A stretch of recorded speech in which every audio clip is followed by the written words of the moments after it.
Hello, everybody, and welcome to the Political Pigpen. I know we haven't been here for a while. I haven't streamed in a while, about a month actually. So we are now back from our hiatus. I have no idea why we even took a hiatus. I guess I just wasn't invested, or I think I was just busy. I was busy. It's been a interesting couple of months.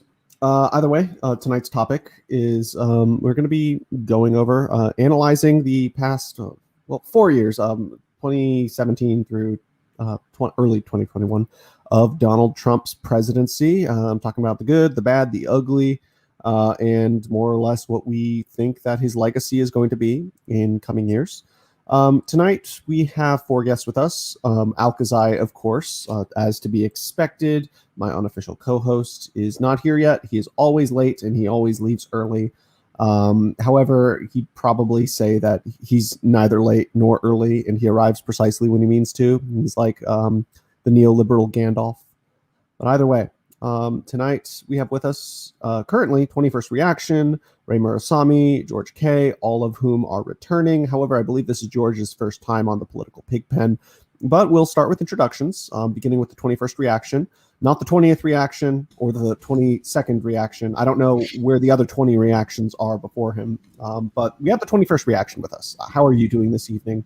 The 21st reaction. Good. Thanks for having me. Well, it's the 21st reaction because we're in the 21st century, excuse me. And, I am the political reaction incarnate. So whatever. But I just have a small channel and I like to put lectures on there about, history, politics, arts, whatever that I'm interested in from a NRX perspective. And so that's good. You should check it out. Okay. And next, Ray Murasami. I forget, what was the last stream you were on? The last Pigpen, at least. Was that the Grifter episode? Were you on the Grifter episode where we shat on Dave Rubin and nope, all those I guys? wasn't there for that. I don't know. I just feel like you haven't been that, on. but I don't think I was there for that. Yeah, I don't. It seems like yeah. I don't think you've been on in a while. Maybe not even since early December, late November. Not counting the Saturnalia stream, which you were on. Exactly. I think that is the last one I was on. Yeah. Anyway, would you care to introduce yourself? Yeah, the introduction, same one as I give always. So, hi, my name is Ray M. I'm a systems analyst. I presently live in the UK, but I'm an advocate of post-colonial feminism and third worldism. I tend to look at things from that particular perspective.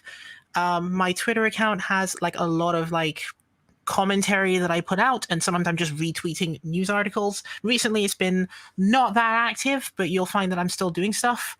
My own live stream channel has been on a short hiatus recently as well. Short? So you'll for the past 3 months. So a little bit longer than short. We'll be starting to do stuff probably about next month again, and you'll see more stuff going on. So check it out, I guess. Okay, and finally, last and certainly least, George. Yes. Well, someone with my lowly stature, it's no surprise that you hang out with me, Politicrat. I'm an acquaintance of Politicrat, and I'm politically adrift. I guess you could call myself an esoteric Bidenist with Singaporean characteristics. But I guess in terms of my analysis, I take an ethnocentric perspective on political analysis. And by that I mean, to properly analyze the American political system, you have to focus on ethnic frictions. And over time, I think the U.S. is going to look more like Belgium, Canada, Yugoslavia in terms of politics, where ethnicity is going to be the primary driver of conflict rather than, say, class. So yeah, that's me. Well, welcome everybody. I know I always say this, but tonight's going to be a shorter stream. However, I actually do realize every time I say it's going to be a shorter stream, it turns out to be a much longer one. But tonight, I sincerely promise, is not going to be a particularly long one. But either way, again, the topic is the Trump presidency. I don't think we need to make any introductions regarding the Trump presidency as a whole. But otherwise, we're going to start by going around talking about more or less, in summation, what our thoughts were, more or less at the beginning of the presidency, or actually even beginning with Trump's initial announcement of the candidacy in, I think it was June of 2015, our initial thoughts then, and then we'll move on to our initial thoughts or what our thoughts were during the election itself in 2016, and then we'll move on to what our initial thoughts were at the beginning of the presidency or going into Trump's presidency, and finally ending what our final thoughts were sort of at the very end of Trump's presidency, just more or less how our views fluctuated, changed, whether positive, negative. We'll get into specific policy later on, but I just felt like it would be good to start by discussing, just again, in summation, what our thoughts were as it pertains to those 4 stages in, I guess, the Trump era. That would be a good way to put it. So I'll give everybody like about 2 minutes, more or less, just to make that to discuss that, or not to discuss, but to monologue or whatever, to explain to the audience, to explain to us all what those thoughts were. We will begin with the 21st reaction, who I assume is probably the most right-leaning here among us. But you're, unlike Trump generally appealed to a populist base. I know you're more of an elitist. So it'd be interesting to hear your take on that as well. So take us away, the 21st reaction. Yeah, I don't think it would be very effective to sell elitism in 21st century democracy, but I would say probably the most right-leaning. And it was quite interesting to see. Basically, my impression of Trump is that, we may talk about policy, but policy is actually really the smallest part of it, in my opinion, because the executive has such little influence on policy in like the modern civil service state that we have in America. You think so? I do think so. But what's more interesting, though, is, politics is, especially from the elected official frame and the debates and all those things and the shows, it's basically a reality TV show, with some major characters that come in and go, and some of them stay for quite a while. And it's, usually quite scripted and usually quite curated. But then we have a situation where an unscripted, unexpected agent comes into it. And of course, that is Donald Trump, just flying down the... Oh, I thought you were talking about the escalator. academic agent. His charisma knows no bounds. But Trump comes down that escalator and kind of breaks the frame and the kind of Overton window, the general system and pattern that we've had for the last 30 years in American politics.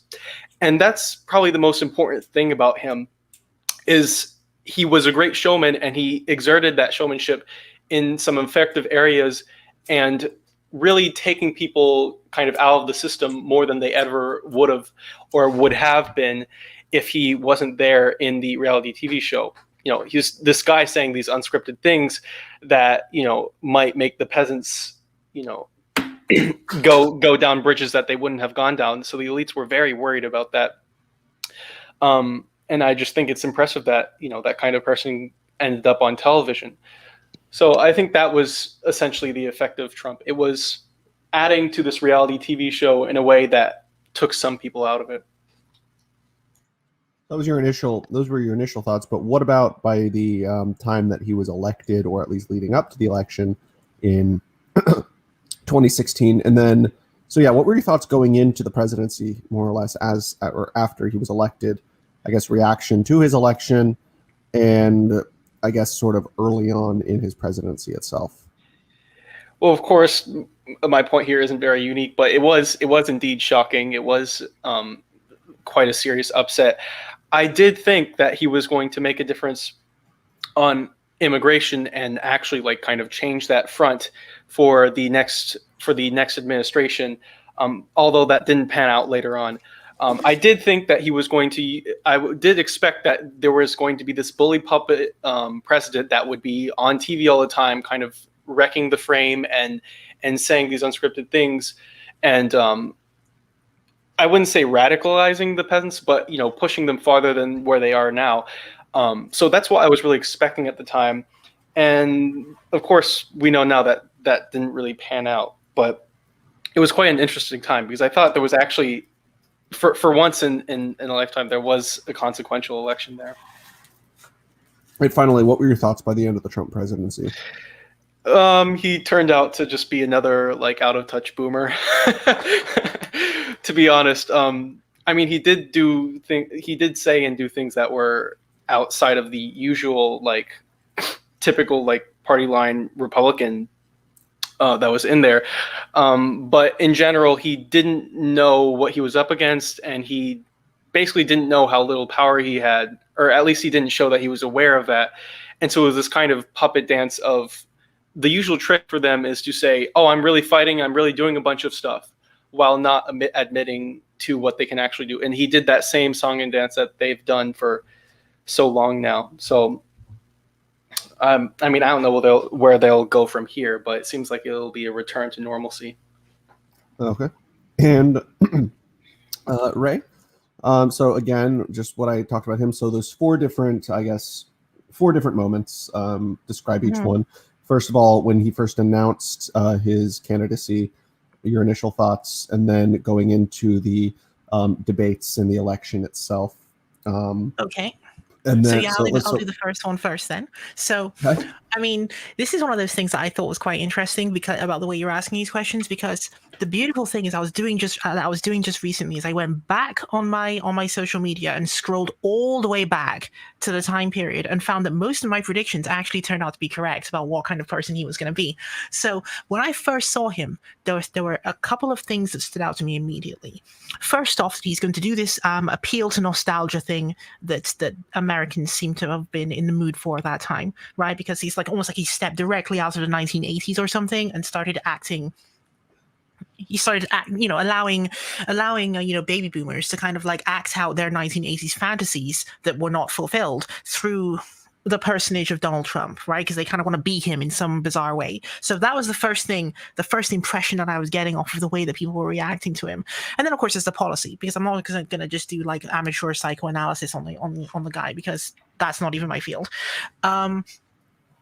So on policy, there were some things that I knew that he'd be prioritizing immediately. So first off, I mean, he spent the entire time complaining in the first part of his campaigning, or during the primary as well. He started doing this too, where he was complaining about China, Japan, South Korea, and other manufacturing tigers in Asia, who he claimed were like, quote unquote, ripping him off for having the audacity to produce products, sell them, and collect money for having sold those products. The audacity. So they're mad about that. So that was the first thing I thought he was going to do, is he was going to obviously be involved in lots of strange protectionist policy, which probably would not work out the way that he thought they would, because it's complicated. The second thing that immediately leaped out to me was his conversation about Middle East politics. So on the one hand, he would do this kind of populist thing, because at the time, during that time period, there was this American war weariness, quote unquote, that was going on, where they were tired of being at the beck and call of various random events happening in the Middle East, or at least events that they believed to be random. And the people on the ground were quite annoyed by this. And so Trump was appealing to these people by sort of, casting shade on various Arab powers. Like, I mean, there was even at one point where he had his audience believing that he was somehow not fond of Saudi Arabia in some way, which of course makes no sense given that it's Trump, and obviously he's a U.S. president. Saudi Arabia, and he's a U.S. president on top of that. So I don't understand why they believed that, but he signaled that. But we could clearly see that this was not how it was going to go, because Eric Trump gave away the game quite early on when he went to a Breitbart interview and they asked him what was it that caused Donald Trump to run for president. And this was during the time when he was still primarying, okay? And Eric Trump said to the people at Breitbart, he said to them, the thing that caused Donald Trump to run for president was that he was sitting there and he saw something that was happening about Obama with the JCPOA Iran deal. And, he said to himself that, Israel was going to be threatened in some way because of the Iran deal, in his subjective opinion. And so this motivated him to run for the presidency by any means. I highly doubt that. And so that was what Eric Trump apparently said to Breitbart, and they presented this in an actual article. And so during that time period, I looked at that and I thought, that's bizarre. So I mean, we can expect that there's going to be like some weird Middle Eastern motive behind this. We'll probably find out about it later. Turns out he did indeed do a lot of things that seemed to fall in line with that as he went along, because he tore up the Iran deal, right? Pulled the United States out of it effectively. Same thing as tearing it up, really. He did that whole embassy movement in Jerusalem business. I mean, there were so many antagonistic things that he did toward people who were trying to produce the outcome of, how can I describe it? Because what is the appropriate word for this? where you're not really embracing Iran because you literally cannot and you should not, but you're not going to sort of go out of your way De-escalation. for exactly de-escalation. That's the correct word. Yeah. So he didn't really want a de-escalation with Iran. He wanted to like outright support one side of the Middle Eastern sort of power struggle against the other, so that he wanted to come foursquare behind Saudi Arabia and the forces in the so-called not radical crescent, which is actually radical. So there is that. The third thing. Oh yes, on domestic policy as well. So on domestic policy, there was this whole belief that Trump was somehow like a modernizer in terms of like he was going to bring the Republican Party into some kind of like modern position on a bunch of things. Turns out that's not the case. He did actually put some token people in. So for example, Donald Trump talked about some LGBT stuff or something, and he held a flag up or something, and this caused people. Funny. This caused people like Milo Yiannopoulos and all these other people to start thinking that he was somehow in favor of them. He didn't care because he's Trump.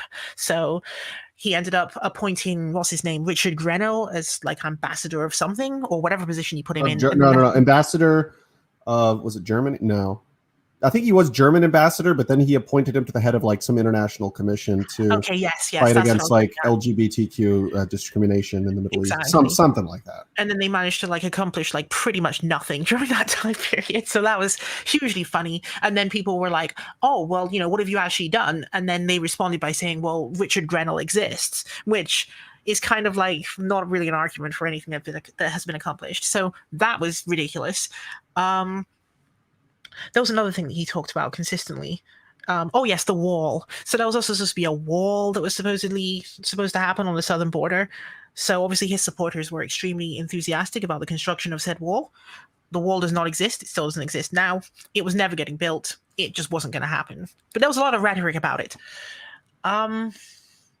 Yeah, so I'm naming too many things. So what was the next thing you were going to ask? What's the next part? So those were your expectations at first going into it, you said. But then what about by the end of the Trump presidency? What were your final thoughts, regardless of not necessarily like from a biased perspective, did he succeed? Was he a success? Was he a failure? But just more or less from an objective perspective in terms of just like as an objective analysis, basically, what was the outcome with regards to the promises that he said he was going to go in for? Did he fulfill that? And number two, was he an effective leader? Again, this has nothing to do with whether you like him or not as an individual or even post, but yeah.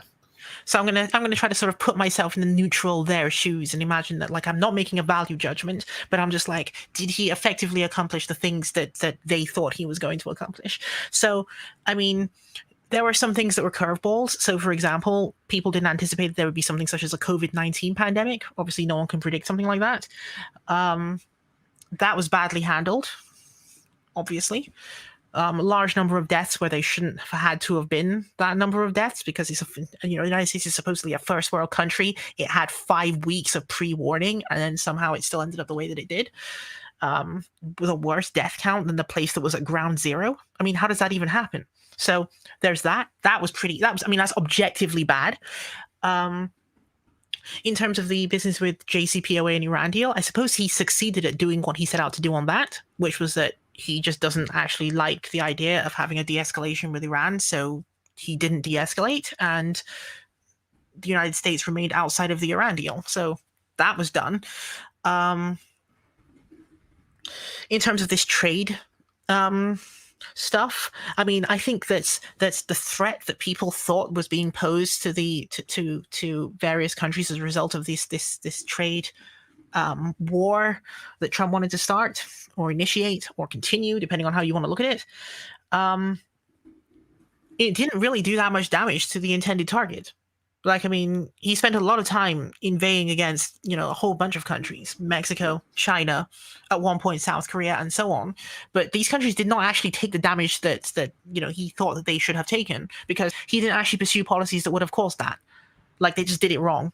So, as in wrong from their perspective. Like, obviously, I don't think you should be doing these things at all in the first place. But I mean, if you're going to do them, then just don't do it in a way that harms yourself only, because that would be kind of silly. But that is how they actually ended up doing it. So they ended up with that, plus the COVID issue afterwards. I mean, the American economy took significant damage as a consequence of that.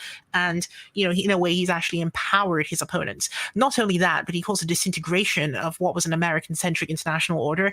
I'll give you like another 30 to 60 seconds. Okay, yeah, because I am going on a bit. Yeah. But he caused a disintegration of what was otherwise an American-centric international order, because being so unreliable and producing outcomes that other world leaders thought were quote unquote whack meant that they started forming informal networks outside of sort of the US sphere to have conversations about how can they deal with the fact that, like, on any given occasion, the United States may become like this again. So you ended up with these informal networks. You ended up with Europeans talking to each other about how they can, like, safeguard their own interests without necessarily having to involve the US. You ended up with equivalent conversations happening amongst America's quote unquote allies in East Asia and so on. I mean, it was broadly a mess. If he had actually, how can I put this? If he had actually thought this through and not gone about it so offensively, he might have gotten away with more of the stuff that he wanted to do. But he was so in people's face with it that it just was never going to work. All right. Thank you, Ray. And finally, George. You remember, so first off, initial thoughts when he announced his run. Number two, what your thoughts were as they developed when he was going into, like, the debates for the 2016 the Republican debates back in 2015, 2016, and then your thoughts going into the Trump presidency, and finally your thoughts towards the end of his presidency in regards to whether he succeeded as a leader or failed as a leader. Again, no personal bias is involved, but just overall. Right. So my the end of this line of questions will be longer than the beginning. I don't think my lived experience is germane to many other people's lived experience, because I had a niche political opinion at the time of his beginning. And to elaborate that, I'll just come out and say that I used to be like a white nationalist at the start of his presidency. And when he announced it, at first I thought, oh, he does this all the time. This is just his like showman stuff. But then he actually talked about immigration reform and bringing jobs back from China. And he was also something that I don't think people have really talked about. Ray touched on a bit, but being anti-interventionist, and that really appealed to myself and also the circles. Appealed to a lot of alt-right people, from what I remember. Oh yeah, certainly. This is when the alt-right was sane, I'd say, and presentable, and not like self-destructive. Yeah, I mean, the alt-right, like, it basically committed suicide at Charlottesville. Yeah, I'd say they maybe a meth overdose is more accurate. But anyway, so yeah, at the time, I didn't think much of it until he took those policy positions, which was against what the other Republican candidates were for. And I guess this is germane after all, because a lot of people liked that, liked what he was selling. This more populist stance on economics and trade, and also this anti-interventionist position. I think that appealed to a lot of people in the Republican Party, especially like paleocon type. Yeah, exactly. And even the immigration stuff, it certainly appealed to the alt-right for obvious reasons. Well, actually, not obvious reasons. I'll give in my circles, the rationale was, okay, Democrats like immigration because it helps them politically, and Democrats are basically crypto communists. And us white nationalists, we think white people are predisposed to libertarianism. So if we support Trump, he'll somehow usher in a libertarian paradise, basically. Trump in libertarian paradise. Okay, yeah, just by restricting the demographic change of the United States. That was the rationale at the time. And it's kind of funny, given how these same people, they're all basically National Socialists / patriotic socialists, as Eric Stryker calls himself. So yeah, that's very interesting how that panned out. But yeah, anyways, so those were my initial thoughts. And he trounced everyone at the debates rhetorically. So yeah, I had a very positive opinion of him in the beginning, and when he was elected, it was just orgasmic. It was so great. Who can forget the 2016 elections and like all the meltdowns from the liberals? Fucking hilarious. I mean, Yes. almost as funny as Trump's meltdown. No glass was shattered that day. Wonderful. So those are my initial, I guess, going forward. I think the big break for Trump for me was his strikes in Syria.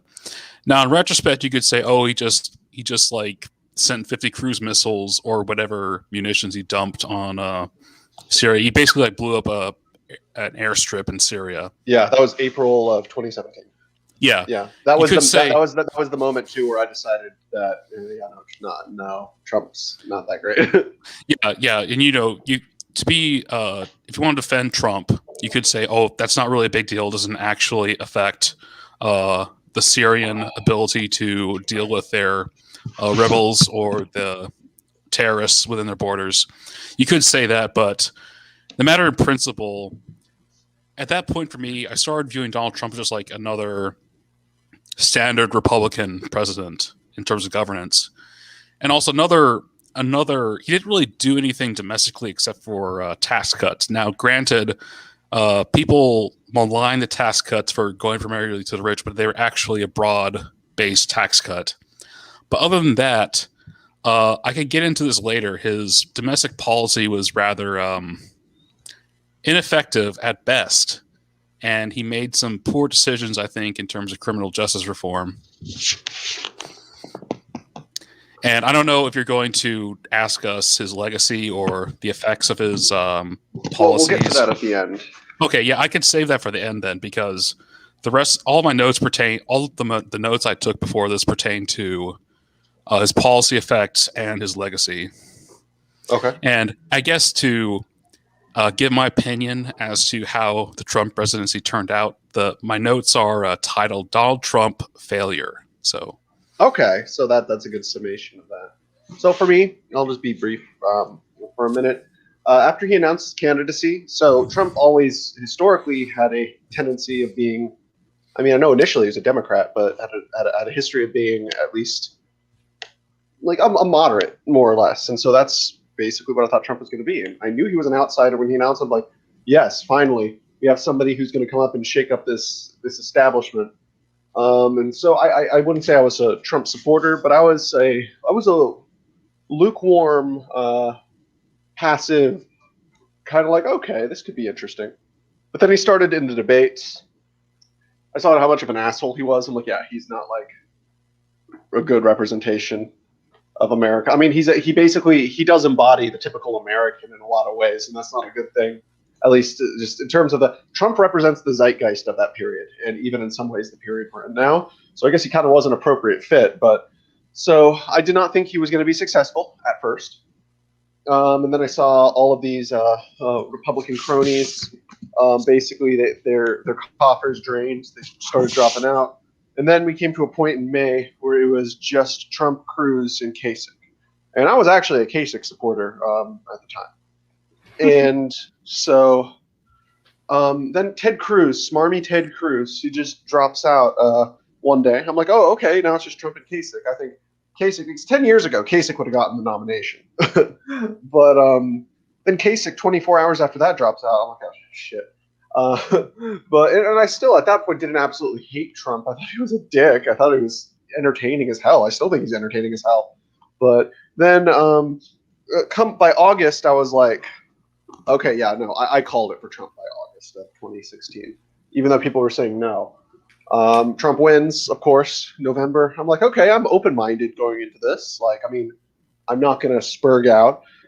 And so at first, like, I liked his first State of the Union address. I thought his Muslim ban was a little over the top. And so I was generally favorable to him early on. And then he bombed Syria. And I'm like, yeah, no, fuck this guy. And generally had a negative opinion towards of him throughout 2017, early 2018. And then my opinion became more nuanced again, sort of towards, I don't know, going into 2019 mostly. And I saw how he was being, there were a lot of lies going on about him. Of course, he was not a particularly good president all throughout that period, but people were being unfair to him in areas that, like, I mean, I know basically sometimes they did the same thing to him what like the right did during the Obama administration. And basically I see the whole Russiagate thing as like left-wing birtherism. Yeah, blue and on. Blue and on, I know. Yeah. It was left-wing birtherism. That's basically what it was. And then by the end of the Trump presidency, I was like, oh no, then COVID happened. And my thoughts were like, okay, so, I mean, let's just say if Trump handled COVID well, there's a possibility I may have voted for him. But he did not handle COVID well. I know you have some people doing mental gymnastics trying to justify why either, number one, he handled COVID well, or number two, he was just underprepared. And it's like, well, yeah, he was underprepared, but that's not an excuse because he still handled it terribly. But then at the very end, I did not know who was going to win, him or Biden. But then the thing is, I was like kind of hoping that Donald Trump would go out kind of with grace. I knew he probably wasn't, but basically did the same thing because he would have had the moral high ground had he and his supporters not spurred out after he lost, kind of like what the Democrats did after Trump beat Hillary, and Hillary was basically kind of like denying that she actually lost for like 2 weeks. But then the storming of the Capitol happens, and I'm like, these guys are just like sore losers. And in hindsight, not even because of that, but even if Trump went out with grace, I would still see his presidency as a complete and utter failure. Barely delivered on any of his policy promises. The wall, that was never that was not built. I mean, I was never really pro wall. I was kind of like kind of useless in the long run. Like there are better ways to handle immigration like that. That's just one of them. And then, I mean, I think he did a couple of good things. I'm not going to get into that now. That's what we're going to get into in a little bit. But more or less, like I have like a ranked list of presidents. I put him I think I put him at number 37. So one above George W. Bush. So. Man, I'd like to know who George W. Bush beat. Oh, because, geez. Oh, God, I'm gonna have to go back and take a look. I'm not gonna do that right now. But there's Johnson, of course, but well, LBJ was worst on my list. He beats Andrew Johnson, hopefully.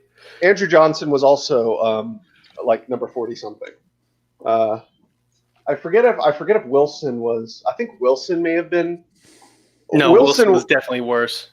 Yeah, Wilson was like number 41 or something. And then was there a list? Yeah, I told you I did a list. Base. Either way, I do it every President's Day, and I rearrange it. Sometimes it changes a little bit. But yeah, what was it? It was like 50th. That doesn't even make any sense. Politicrat, have you considered that you might have autism? Yeah, maybe like when I was younger, but it turns out I didn't. It turns out I was just a spurg. I mean, not a literal spurg, but like a metaphorical spurg. But either way, so I have a question. Sorry. Yes. Ray, do you think?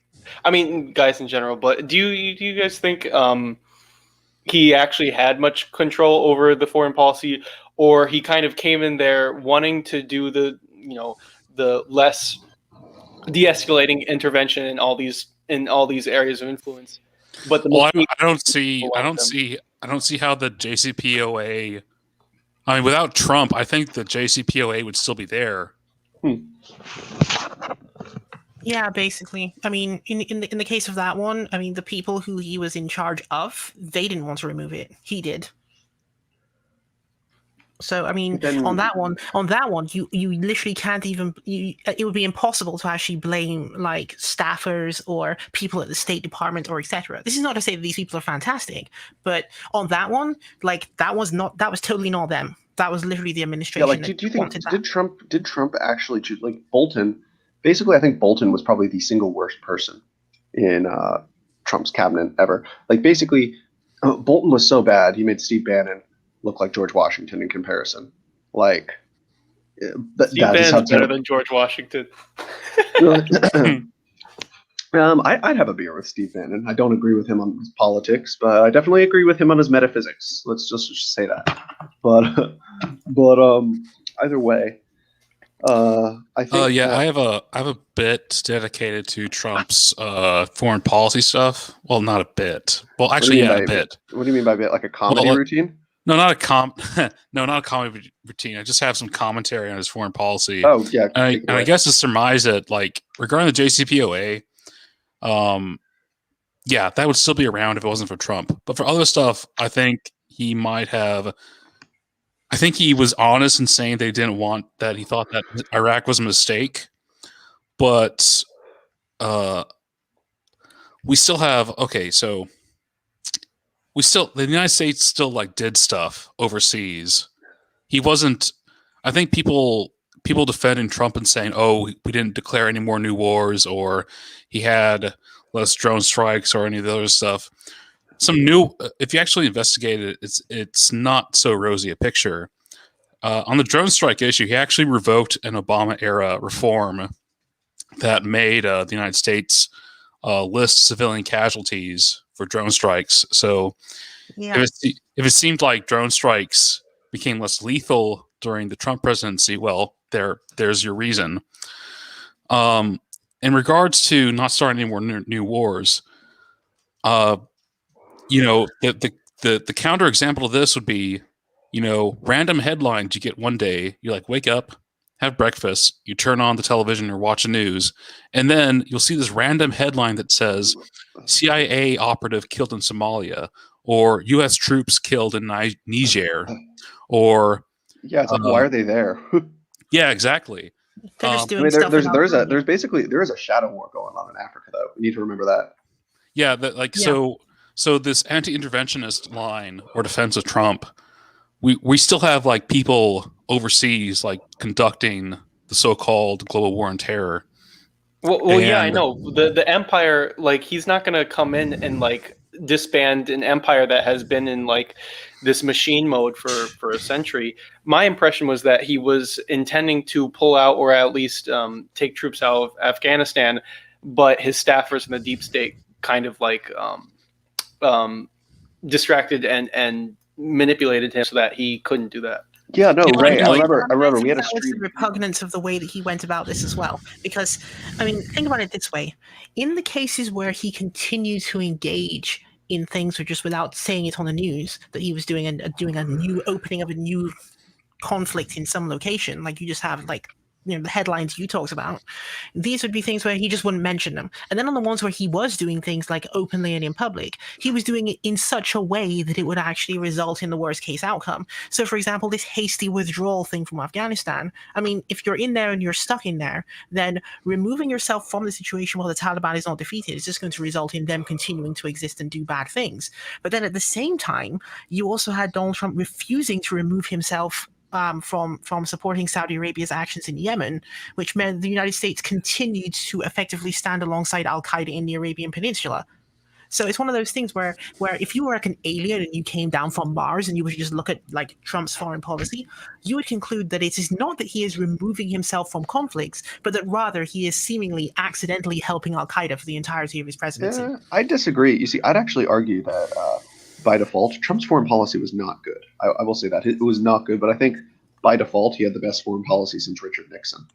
Because, I mean... No way, dude. No. You don't think so? No, dude. Richard Nixon, he exploited the Sino-Soviet split. That fucked the Soviet Union.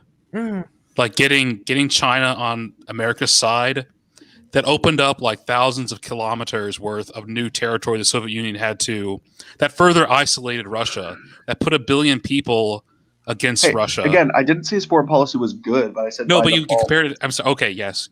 You compare it to Richard Nixon, though, but that's not warranted. I mean, He said Trump was, since Trump was somewhat It's somewhat of a defensive realist, I'd say.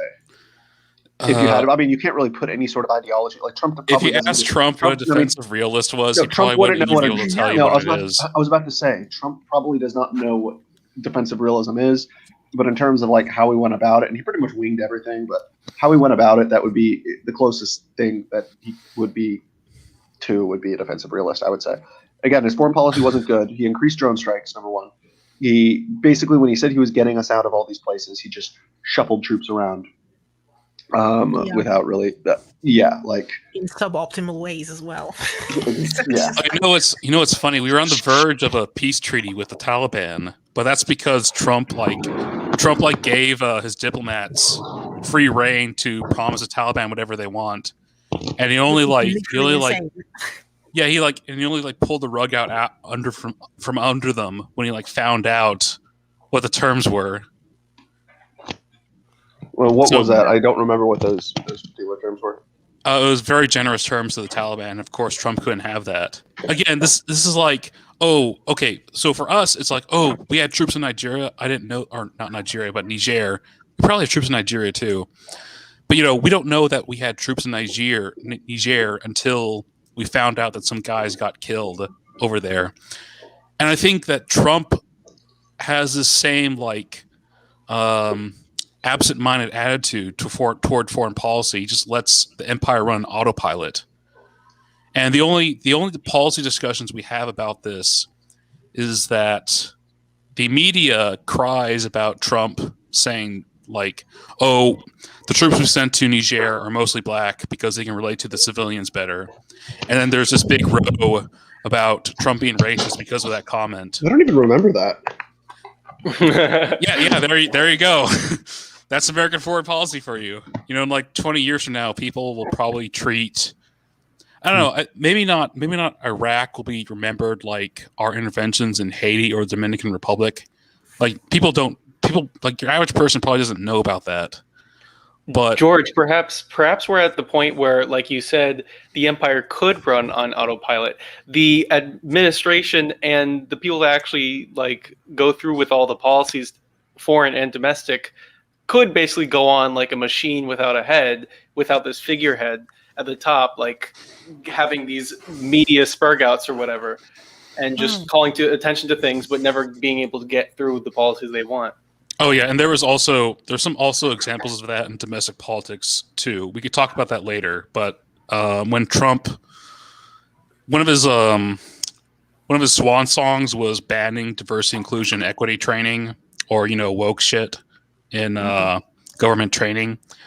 Some branches probably just ignored that order.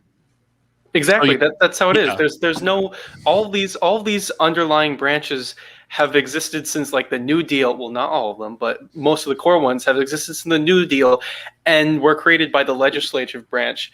So there's this entire layer of government that actually does 90% of stuff. The executive is supposedly part of the executive branch, but the person at the top has basically no control over, except as basically an oracle. Instead of being a commander, this is how Yarvin describes it. Instead of being a commander that directs an army, the executive now is just an oracle that if there's an issue or a disagreement in the lower layers, it just flows up management until it might reach the top, and then they would figure out the conflict. It's this is just so lame. Mm-hmm. Oh yeah, well I think I don't know, if you had a commander mentality, if you had someone who was ruthless and who had a political instinct, like say FDR, I think you could actually get stuff done. But I don't know, for someone on the right to do that when the bureaucracy is antagonistic towards that, it may be a bit more difficult. But Trump's not even he's not all there in terms of he's a businessman. Businessmen make deals. They aren't willing to break a few eggs and make their omelet, so to speak. Yeah, I mean, FDR was basically the last monarch of the U.S. Not monarch, but he was the U.S.'s, I'd say, first dictator for life. Because he was technically dictator for life. I mean, 4 terms, died in office. Well, yeah, but he actually had control over those. I mean, he was literally the one that was setting up those new bureaucracies in the first place. So he was the executive that actually had control over them, as opposed to the ones that proceeded after him. They didn't have control over those things. It was just a ghost machine. The guy threatened to stack the Supreme Court. That was a Chad move, and only recently did some Democratic candidates threaten to do that, and they just threatened it. They didn't actually they didn't actually do anything. I don't think Biden's actually talked about that since he got into office. Even Bernie was against that. From what I remember, he was against stacking the courts. Well, Bernie's a weakling cuck, so of course. Well, yeah, but and he's not so simple as the other ones. I mean, it has to also be considered that on this issue of diversity, inclusion, and the thing that they refer to as critical race theory and all these other things that they were fulminating against, I think they had forgotten that these things are a reflection of changes that had already taken place in society. So if they want to roll it back by saying, okay, we're just going to not formally recognize the existence of these concepts in the US government anymore, that doesn't mean that US society is just going to forget that. It doesn't mean that everyone's just going to wrap themselves in the US flag and sing Kumbaya. They're just going to notice their differences even more because now the president of the United States is directly attacking those differences. Right? Well, so exactly. This is part of this. This is already in the system. Expected to accomplish. Well, actually, I have a unique theory about this, so I won't go into this in detail or in enough detail to defend myself. But I'll just say that, except for some pariah groups in the United States that will always be with us until horrible things happen, I don't think race is a big deal. I think if you come to the United States, you're either going to assimilate into boomer conservatism, which is it's like a second class in the United States, because the ruling class or ethnicity is the white liberal, and I think if you immigrate to the United States, you're going to assimilate to that, plus whatever residual culture you have that doesn't get eroded by assimilation. Yeah, I mean, I agree that sort of that threat always exists to the culture of people who are coming in. Their culture could potentially be erased over time. But I mean, by initiating this sort of culture war and essentially, prancing around like Donald Trump just did for the past 4 years, in a way, he's essentially guaranteed that is less likely to occur now. Because now he's sort of woken everyone up. I'm using the word woke here on purpose. Oh, yes. Okay. But wait. He has woken everyone up. And by this, I mean, he has woken up people who were of European descent by energizing them with just raw populist European heritage, whatever advocacy stuff that they were getting up to. That actually brings me to something. Hold on, right? And then at the same time, he's also woken up all of the ethnic minority groups in the United States who just spent the past 4 years. And I'm talking about the lower generations here, like Generation Z and so on. He's woken up all of the ethnic minority groups in the United States who perhaps previously weren't really that engaged in it beyond trolling people online about various topics or whatever. But now he made it look like there was an existential threat to their existence. So now everyone is looking at reality in the United States through a lens of race in some way, even if they weren't doing it prior to Trump's election. Yeah, I think that was kind of I do think that is because even though people on the right say they claim to not like identity politics, they definitely perpetuate and contribute to identity politics, albeit in very different ways. Even people I love bringing him up so much, to the point where I think I bring him up multiple times every stream, but Dave Rubin, everyone's favorite classical liberal, Dave Rubin. Flip a coin. Is Political going to bring up Spangler, or is he going to pick up, or is he going to talk about Rubin? Flip a coin. Yeah, it's either going to be Oswald Spangler or Dave Rubin, but either way, no. So tonight it's Dave Rubin, it's not Spangler. But yeah, so Dave Rubin, everyone's favorite classical liberal. He talks about, I hate identity politics and the woke regressive left.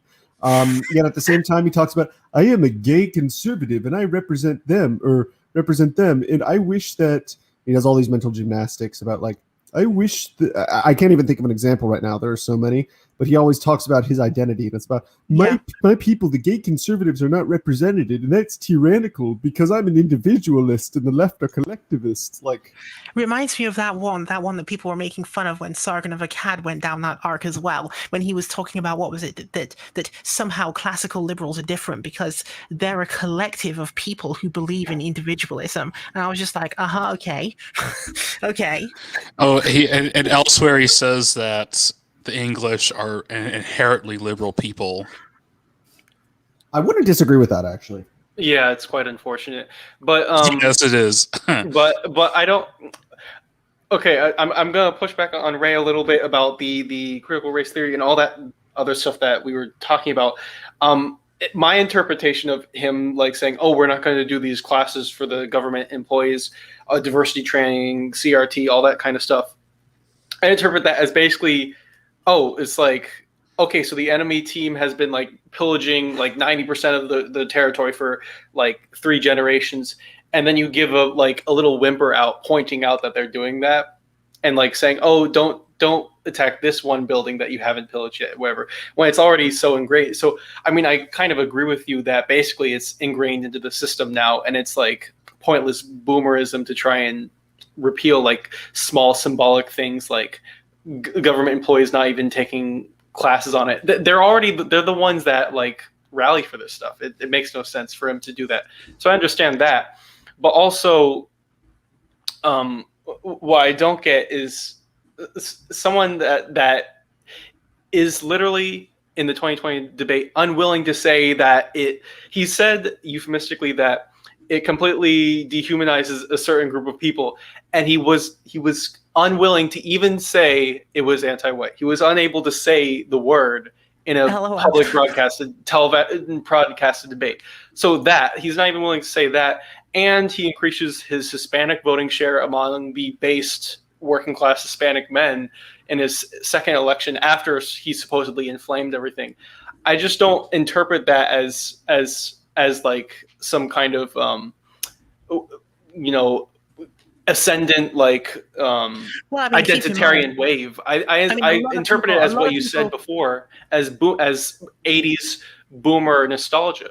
I think that's there is that happening as well. But I mean, 80s boomer nostalgia did involve people attempting to pretend that racial identification had been abolished in the United States by some miracle, right?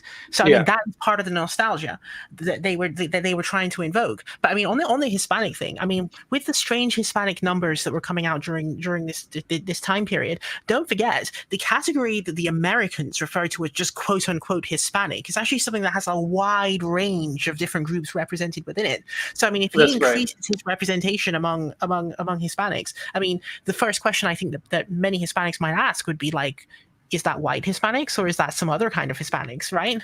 Because for instance, let's say the person's voting are like standing in Florida and they have come over from Cuba about 20 years ago or something, and they're like the direct descendants of people who directly migrated from Spain to the island of Cuba. Like, I mean, is that the same thing as what people commonly understand when they say Hispanic? Right. No, yeah, I understand. There are various ethnicities in here. So Central Americans from certain places probably did not shift in their voting pattern at all. Exactly. Cubans are only probably like 10% of the Hispanics here. They're mostly in Florida and New York. But there still was like a noticeable shift among other Hispanics. And I don't think it's just white Hispanics. I think it was partially because the machismo aspect of his charisma and the BLM riots. I think those were the two aspects of it that kind of shifted some.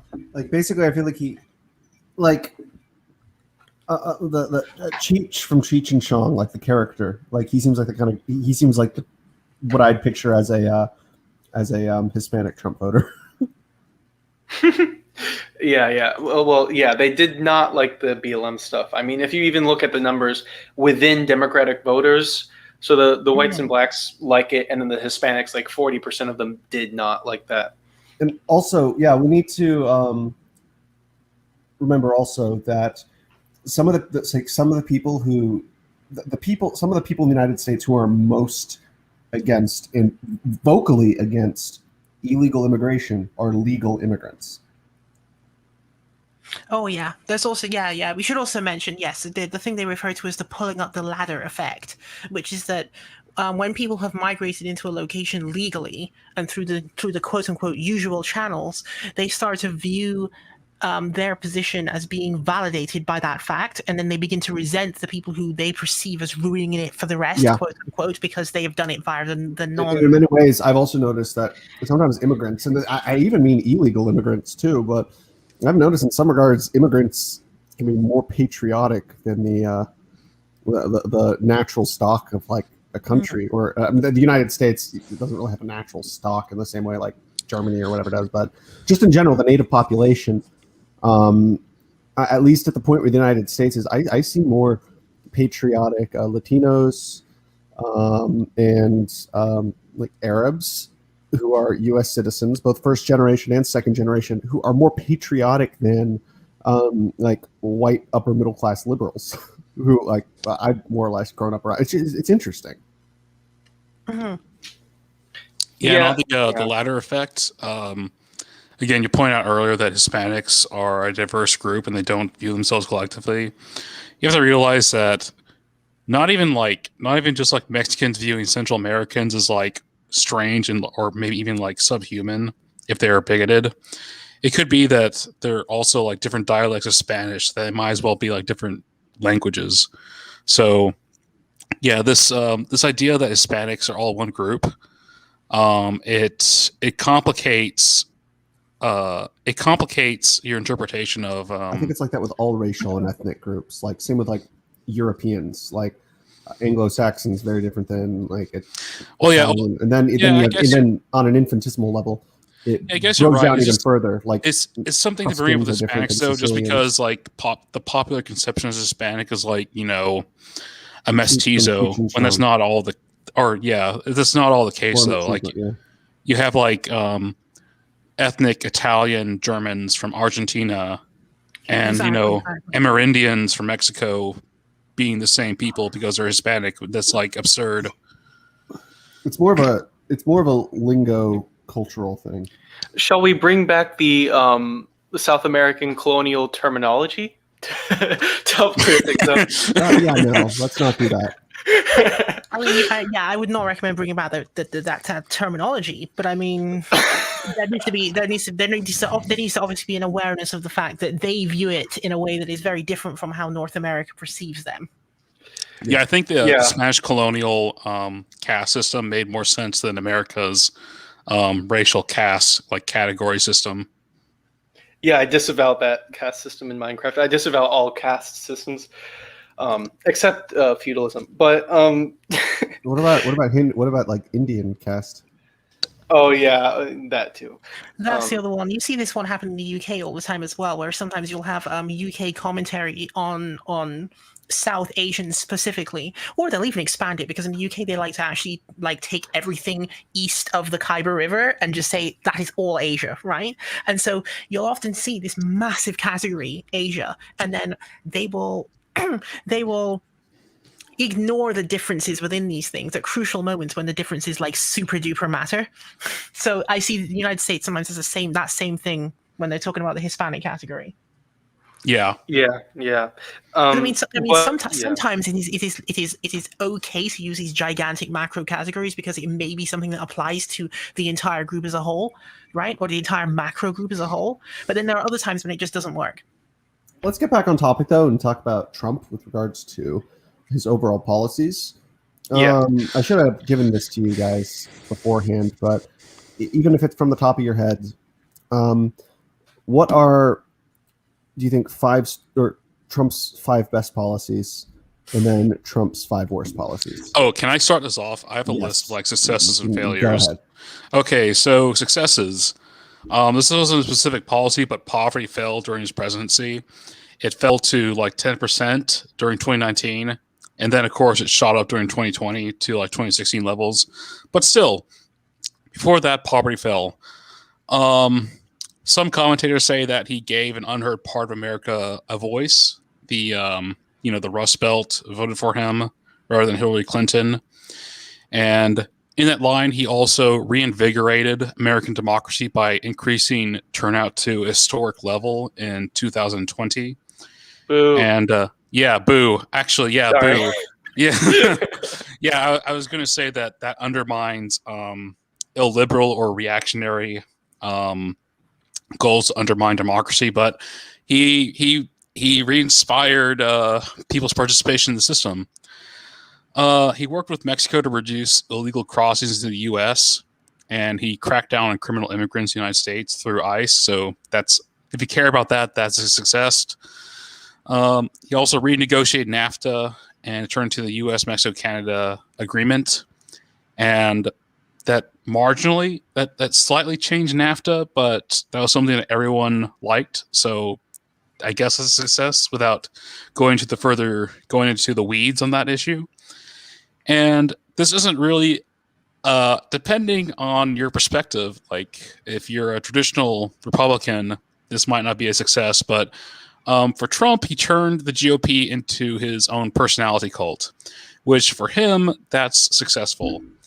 Is it going to be successful for other groups of people going forward? We'll see.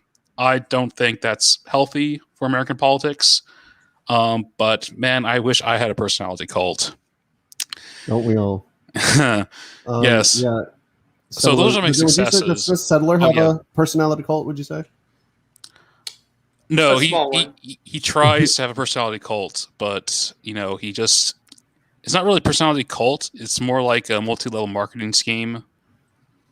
Where it's like, yeah. yeah. A Shekelman. So yeah, I guess you guys can give your own successes or bounce off of my list of successes, and then we could talk about failures later. Because I think the failures are more detailed. Oh yeah, and it's a lot of what he did not do that would count on the failure side. But of course, that's with everyone. I would say I would agree with you that the immigration issue, it did in fact go down, and especially, of course, because of the pandemic, partially, but also, he was able to take advantage of that opportunity to just, suspend immigration basically, and if he was reelected, you could play the game of just not unsuspending it, even as things return back to normal. That's a nice trick because people get accustomed to a certain status quo like that. So that will have been nice, but unfortunately, we know that immigration would just return to normal after that administration goes out. But anyway, also the other really important thing for me that I think that was within his power was identifying the power structure that is the media for the regular person, and attacking them rhetorically. I wouldn't have much policy victories. I mean, he lowered taxes a little bit, but that's at the behest of increasing our debt basically, because the GOP aren't deficit hawks basically. They're deficit hawks when Democrats are in charge. Right. They're only there as a retardant basically, because they're retarded. But yeah, his rhetoric on that was really important because it was identifying a power structure that was hidden for a long amount of time, and they were quite infuriated by that. And so the hysteria that he encouraged in them helped identify them even more for the average person. So that's an important step towards the regular people, opening their eyes, so to speak, about the actual structure of the regime. And in general here, that leads to the point that he was an accelerant. All these other institutions like the university system, the media, the entertainment industry became hysterical and were so infuriated by him that they pushed farther than they would have pushed if it was the normal establishment for the past 4 years. We are farther where they wanted us to go than we would have been if it wasn't for Trump. So he was an accelerant. Now we can interpret that as a good thing or a bad thing. I don't know. I'm not an accelerationist, but it does bring us where we need to head in order for this thing to end. Okay. So I guess. Oh, yes, George. Before we let Ray sound off, I'd like to I disagree with you about the media thing, but we could talk about that later during our failures. I could detail my disagreement with you there about the media. because I think Yeah, Trump that's good. gave them. Yeah, I think Trump gave them a new lease on life.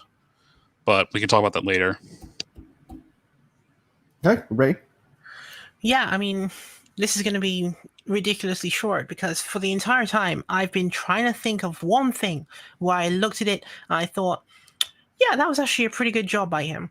No, there aren't any.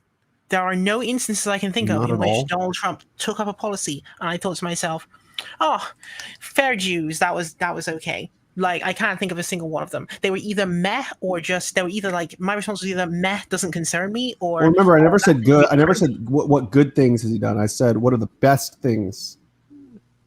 Oh, I mean, That's difficult. kind I of mean, that's base difficult that to Ray rank. feels that way. It is kind of funny. Yeah, I could respect that. Because I mean, I know if we had like a shit lib type left liberal Democrat on here, they would also not be able to. They would also not find anything good to say about him. But they do it in a very different way. Yeah, they would have do it in a named very. one. They would have Yeah. named one though. They would have named the, what do you call it? Was it called? I can't remember what they called it. The thing where he was letting people out for drug offenses.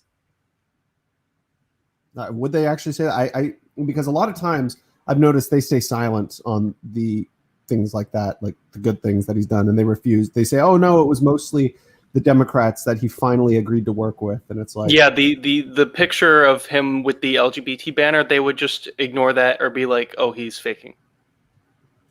yeah, it's like because come on, Trump is clearly no. I mean, Trump's a lot of things, and I have no reason to believe that he is a homophobe or anti-gay or any of that. Yeah, there was like the trans military thing. Well, first of all, I think that was more Mike Pence, and it was more of him throwing a bone. But I don't think that he has any personal prejudice towards gay people. I have no reason to see there's no indication that he does. Yeah, but I mean, even then, to be fair, to be fair to the hypothetical liberal that would be answering, they would say that it wouldn't matter as to what his personal prejudice was, but what the actual policy he took up was. So they still wouldn't give him points for that anyway. Because I mean, why would they? Or I mean, they shouldn't in that case. Because I mean, he still chose to do something different from probably what he himself might have been thinking of. But I mean, even if we allow for that, I mean, I still can't even think that I saw any of these things and was like, wow, that's fantastic. Because a lot of the times, the things that people would have put in the quote good column was literally just him virtue signaling or something. Well, Ray, what about the decline I mean, in even poverty? if Biden did that, it wouldn't like produce like some kind of like, oh, that's fantastic, like kind of response from me. Because it's like, okay, like in the context of like in the United States, evictions going up, COVID-19 destroying the place, etc., like any virtue signaling that's done in between that happening is going to just basically be almost like irrelevant. Okay. Now, so for mine, I have 4. I couldn't even pick 5, but 4 legitimately good things I think he did. And I don't just mean okay things, but I mean things that I think are legitimately good. First of all, I would have foreign policy on here, but in hindsight, it was all a bunch of empty promises. So I'm not going to put that. It was all, he had good rhetoric when it came to foreign policy, but he didn't even really have a foreign policy. But either way, so the 4 legitimately good things, I think number 1, deregulation, domestic deregulation of markets. Number 2, I think, and now it wasn't perfect. His stance on here wasn't, but he made more progress, I think, than any president since before the 1950s, of course. But North Korea, Kim Jong-un, I think, like he's the first president who actually tried to go out of his way to meet with Kim Jong-un. And yeah, we're still technically at war with North Korea. Hostilities are extremely high, but I think that was a move in the right direction. For even if it barely did anything, at least that is a step in the right direction, and at least he went out of his way to do that. I actually cannot see somebody like Joe Biden doing that. Obama kind of tried. At least they shared their stash of Diet Coke. True. Okay, so number 2, North Korea. Number 3, Supreme Court picks. Gorsuch, I think, is fantastic. I think he's the best person on the court. Then next, I mean, Kavanaugh's not nowhere near as bad as basically the media was making him out to be beforehand. And clearly, I mean, in hindsight, the whole Christine Blasey Ford thing, that was absolutely ridiculous. Like, I'm not even going to get into that, but I literally, do not think that he's a rapist, similar to how I don't think Joe Biden is a rapist either. But either way, still, I mean, Kavanaugh's turned out to be okay. Barrett, I don't despise her particularly, and I think she was probably, out of everyone on Trump's short list, most of whom were like crazy kind of evangelical types, I think Barrett was probably the best pick. Especially, I think it was actually good optics that he picked her too, because he knew that, first of all, he picked a woman, and he knew that like the feminist crowd or people on the left or center left or whatever, if they knew that they would be more careful in how they word things or try to be less critical if he picked a woman. Secondly, I think it's good that he picked a Catholic, because if they picked an evangelical, there are hardly any evangelical Democrats. So they could have a field day going off on all these crazy evangelical beliefs. But he picked a Roman Catholic. And I think it's like over 50% of Catholics are Democrat. That is a very, very strong voting bloc for the Democratic Party, and has been since the Kennedys. And so I feel like a lot of them, if they were to call her out on her Catholic faith and maybe her more conservative take on her conservative Catholicism, that would really alienate some of their Catholic voters. So I think it was fantastic. I think they picked Barrett for a reason, for those two reasons. Number one, she's a woman. Number two, she's Roman Catholic. I think it was a smart strategic move. Now, I don't think that Trump was behind that necessarily, because I don't think Trump is really smart enough to make those kind of calculated decisions. But yeah, so Supreme Court picks. Number 4, criminal justice reform. I think that is legitimately something that he can be commended for. And I am glad that there was actually a bipartisan consensus with this. Now, I know George is going to disagree with me on that. I don't want to get into a debate on that at the moment, but I'm just listing the things that I think were generally positive aspects of Trump's presidency. I wish presidents could unpardon people. So, yeah, yeah. I think we'll disagree, Politicrat, on letting criminals out into the streets.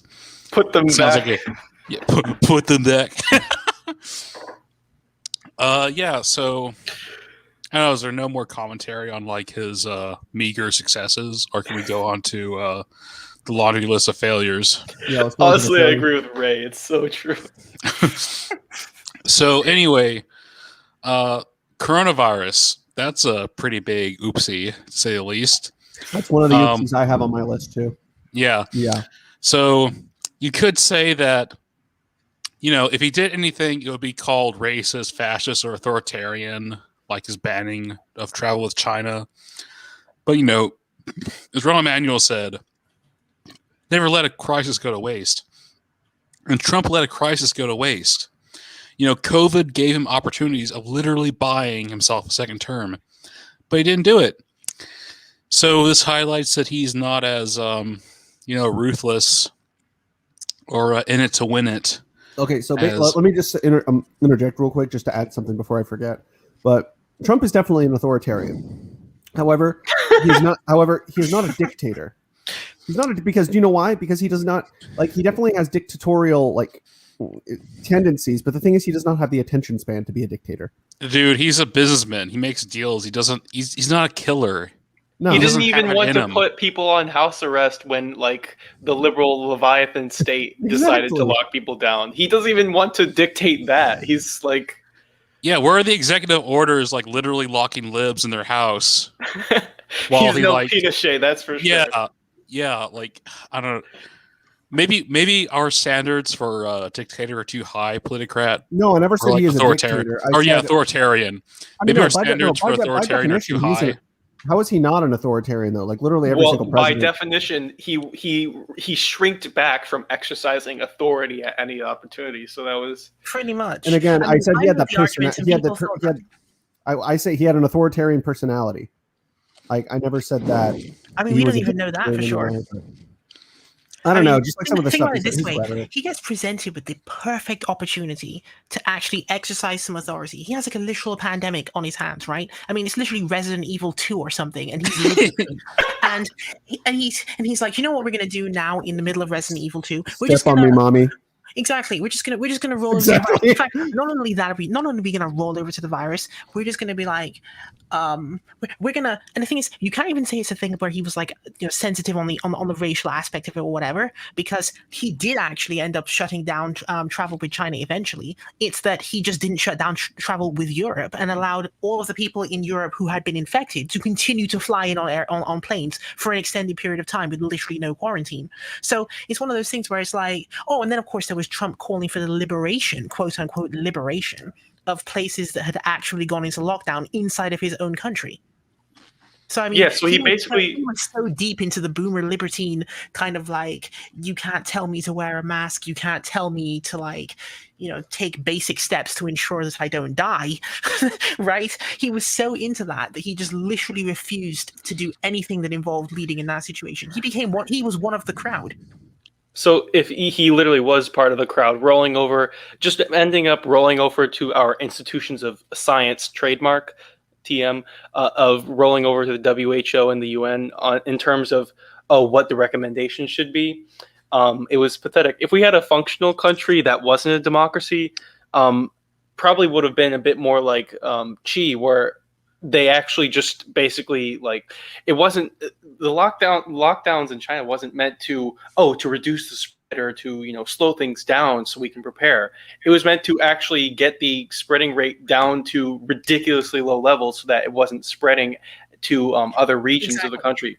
So it was meant to actually eradicate it, and not this Western softness of, we're going to slow down the spread and everything. So that we can cope with the number of. I mean, it was ridiculous. Exactly, you are exactly right. That the idea was to eradicate, and not to just play games with it. Right. So it becomes even more punitive. So in the democratic gay Western state, it becomes even more punitive than in China, where it's these endless lockdowns that are meant to slow down something that is eventually just going to continue on. Yeah, that was the lack of long-term thinking that was absolutely baffling to me at the beginning of this, because I was thinking, well, you're faced with a problem where you can see the transmissibility of the thing. You can see how it's going to take much longer if you don't just clamp down on it now. Surely if you just clamp down on it and don't do anything for a month, or let's say a month and a half at maximum, just literally do nothing. Everyone's in lockdown and you're just paying people to not go to work, right? If you were to do that, that would probably have costed less than whatever the heck it is that we've been doing for the past year and a half. Wait, Ray, are you saying that in liberal democracies, leaders don't have long-term thinking? Yeah, I mean, it's a pretty pedestrian viewpoint. It's true. They don't have long-term thinking. It was absolutely ridiculous. I almost couldn't believe it, because I was thinking there's no way they're going to fall for this, because it's one of those things where, like, sometimes sometimes you start to think that maybe liberal democracy is going to become self-aware, and it's going to be like, okay, this is the common criticism of liberal democracy, so we're just not going to fall into it this time. No, they just jumped into it. They jumped in it. It was incredible. Remember, masculine republics degenerate into feminine democracies, according to Aristotle. Yeah. Well, I mean, I don't even. That's kind of a based quote, though. Just like, I mean, I know it's like for its time, but just like quote it today is kind of.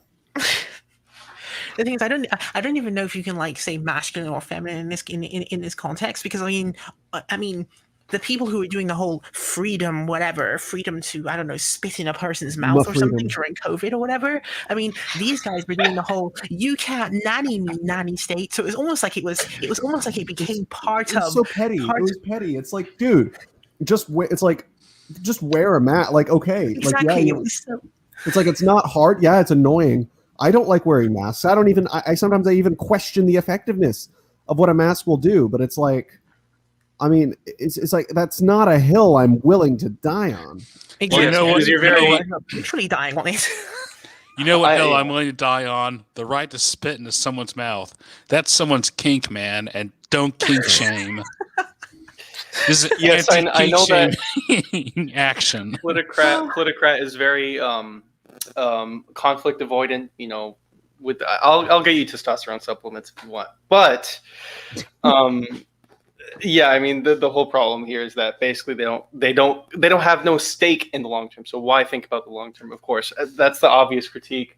Everyone knows it, but it's just irritating to see like everything go to crap, because they literally like dumped so much money into this economy, and it's still like it's still just dragging and slowing down. Like Yeah. they couldn't do the usual heroin injections they do. Even with the heroin injections, like the patient is still like somewhat fatigued. Indeed.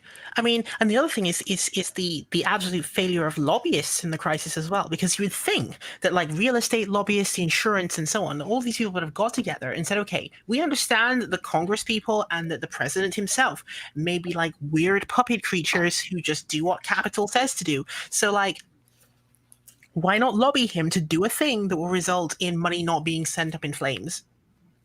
But they didn't even think about that. Even the economic system, which lobbies the liberal democratic system itself, didn't think, well, what if I were to like sacrifice profits for the next 3 days in order to secure the next year? They couldn't even do that. Well, it seems like the international NGOs and the UN and the WHO seemed like. Oh, that's another good thing. Trump got us out of the WHO. That was actually pretty good. But Biden put us back in, which is cool. Oh, dude, that was like a nothing burger. Who cares? Like Biden's They're still going to follow the policies.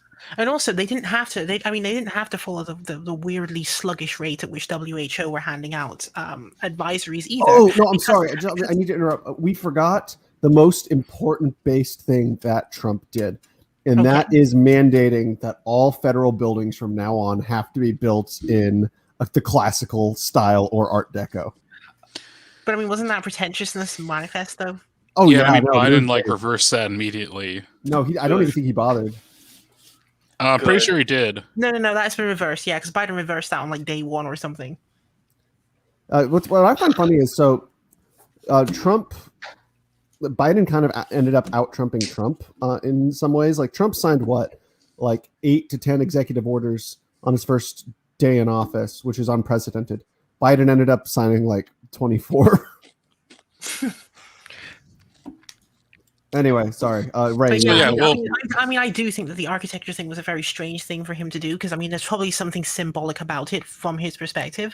But like from my perspective, I was like, well, surely you just want buildings to be practical, which is what makes like things like what do you call it, modernism, Bauhaus, all this other stuff, what makes it so cool looking or whatever. But I think that it ended up getting caught up in like a politics of identity or something, because whenever you think of modernist architecture and you think of like the kind of stuff that people are designing, you end up with stuff that kind of looks like what the WTC buildings look like, or you end up with like stuff that looks like the kind of buildings you might see in East Germany and so on and so forth. And for some reason, American conservatives don't like this stuff. They don't think it's trendy. They don't think it's cool.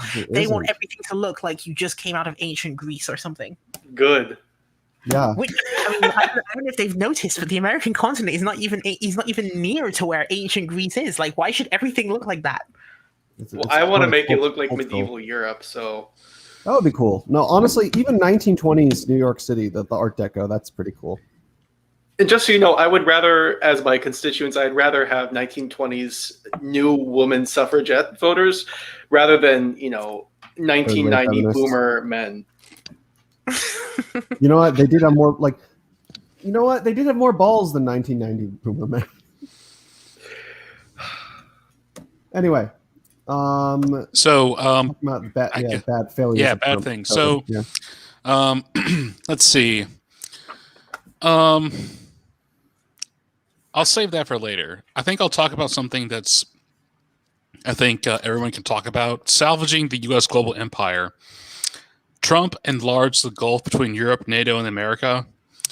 Some would say this happened regardless, but his rhetoric and his trade policy, even if he wasn't instrumental in this process, he accelerated the divergence between America and Europe. And I like that because that means Europe's going to be friendlier with Russia, and I like Russia, but that's not good for America, or the empire at least. So throwing that off to you guys. I can agree. I wouldn't say that I'm pro-Russia in the ideological sense, but I'm of the belief that rule number one of international relations is that there is no such thing as the international community.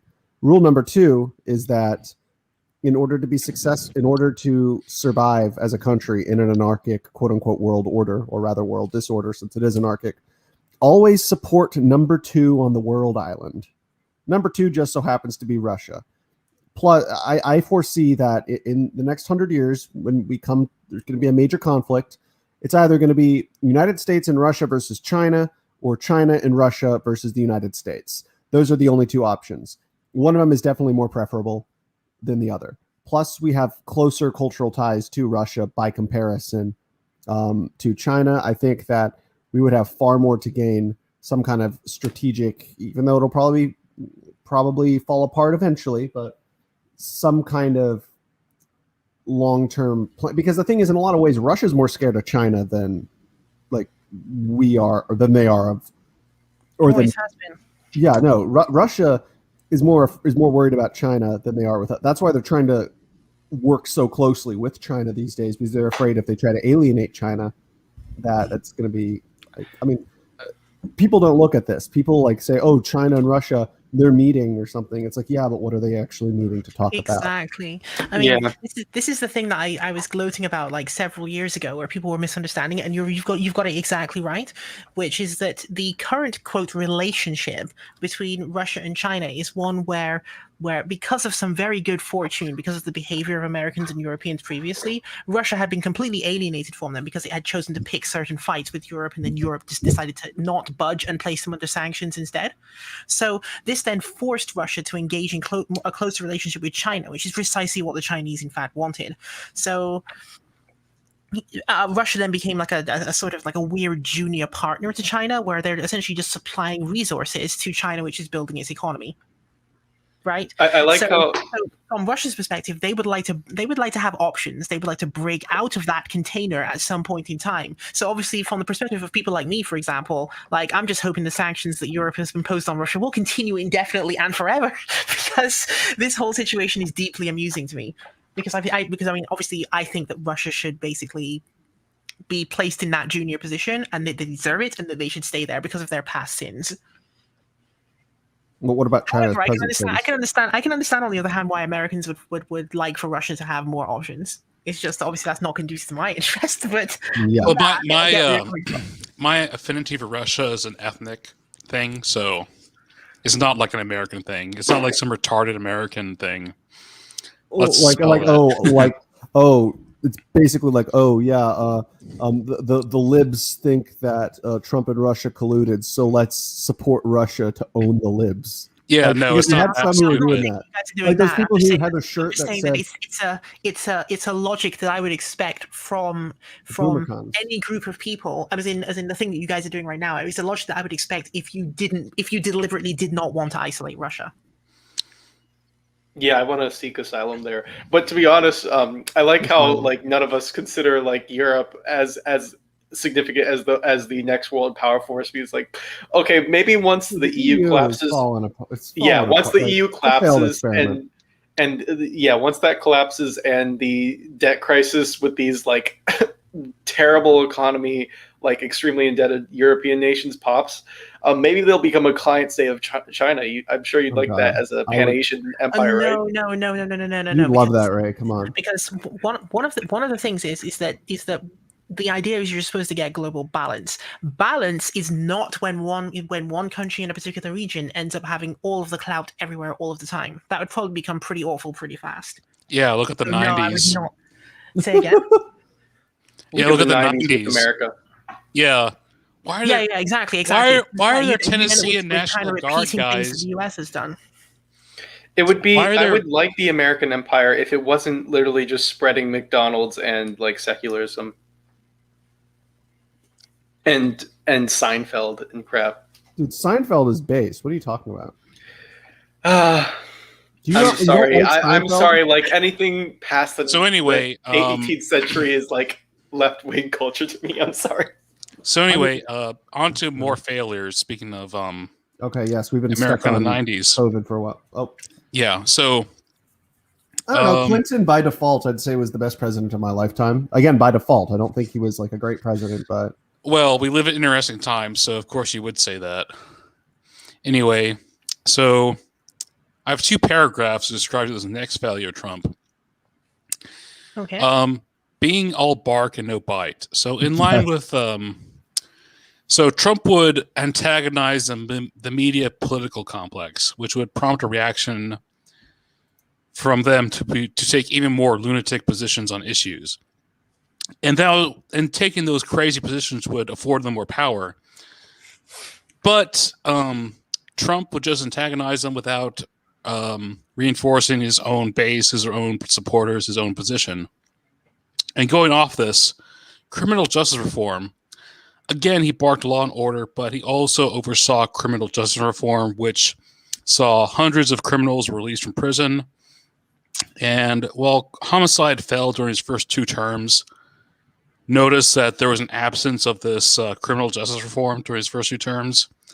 And it rose during the middle of his administration, and it, of course, exploded in 2020.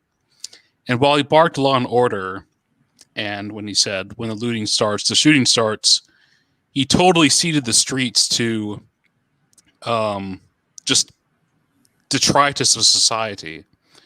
Thankfully, federal Bidenist terror squads are currently cleaning up Portland. No. This is exactly what I said was going to happen. Well, wait, I'm not done yet. Okay, sorry. And these federal Bidenist terror squads are blackbagging dozens of anarcho-communist domestic terrorists and shipping them to Bagram Air Force Base for proper diversity and inclusion re-education.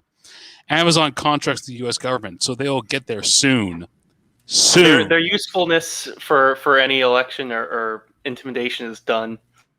Yes, they're tools, easily disposed of, so to speak.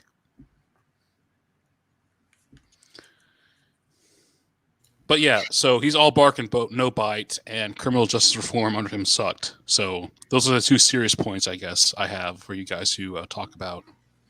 Okay. Let's see. Did anyone else make any lists?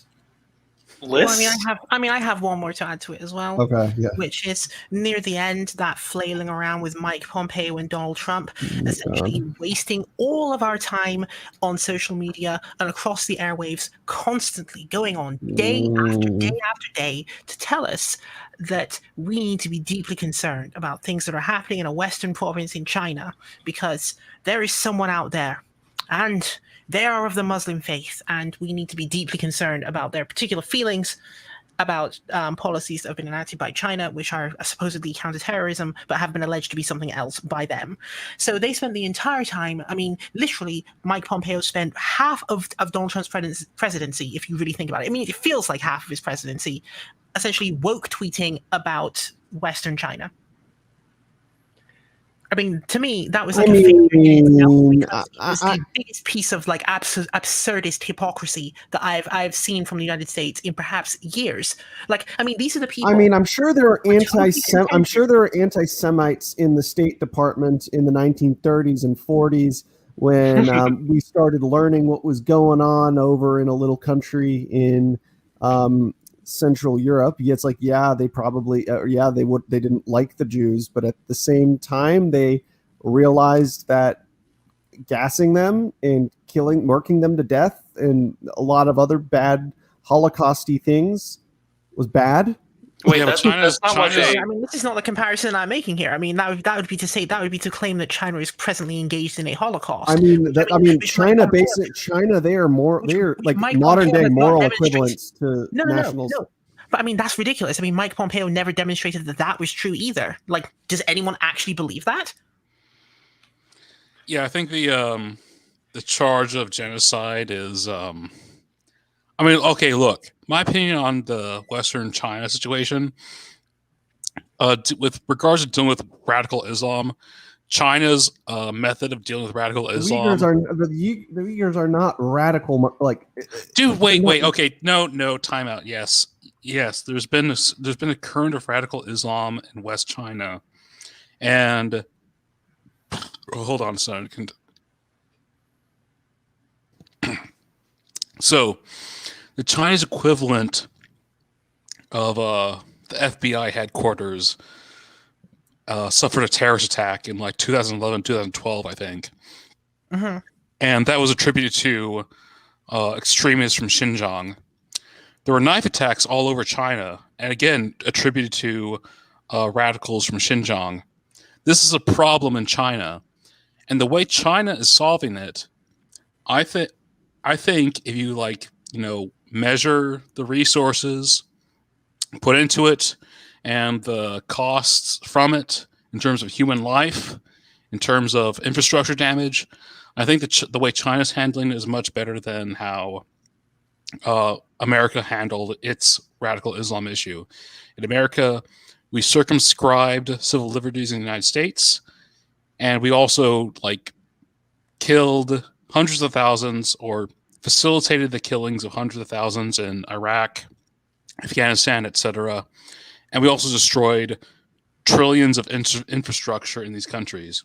What China is doing in Xinjiang, they're developing these regions. They're encouraging the Uyghurs to educate, to assimilate into Chinese society. How can they assimilate it? Like Chinese identity is fundamentally ethnic, unlike Western countries where they're not Han. Yeah, the thing is, okay. in order to be Chinese, you have to be probably Han. not the correct term there. It is rather that they are. This is again. They claim, because again, nothing is verified on either side here, but basically they claim that they are actually instructing people to comply with the law, not to, quote, assimilate. Well, I think they can be who they are. It's just basically the instruction all is that the they should Uyghurs, not though? be in association with ETIM or Al Qaeda. That seems to be the thing that's the thing that they claim they're against. But are all the Uyghurs Al Qaeda affiliated? No, I don't think of course so. not. Of course not. But this is why Pompeo's argument was so dumb, because Pompeo keeps coming out, or kept coming out, because he obviously is no longer in that position. But he kept coming out and acting as though the entire 1/6 of China's territory is somehow one gigantic open air prison, which makes no sense whatsoever, right? So that then presented the impression that everyone is being blanket blamed in that territory for the actions of some Al Qaeda operatives or something. But I don't think that was ever what was actually happening. China's counterterrorism operation was not against every single person who lives in that province. It was against specific individuals. Okay. But basically, the reason why I've marked that down on the failure list is because when Pompeo decided he was going to talk about this, it almost strikes me as though they were just lashing out at China and not thinking about the broader regional implications of what it means to highlight that specific thing and say that you should take your foot off the gas pedal on it. Because what he's not looking at is that just across the border on the other side, where they were doing this ridiculous peace deal with the Taliban that we talked about earlier, the same individuals that Pompeo would have you believe are persecuted in Western China, the Al Qaeda affiliate ETIM, was at that very time in a communication with the Taliban. The version lists in notes versus the Chad just broad stroke narrative commentary. Anyway, I mean, there was also the migration issue as well. No, go on. I was about to say we're coming close to the 2-hour mark. I don't want to go that much over 2 hours.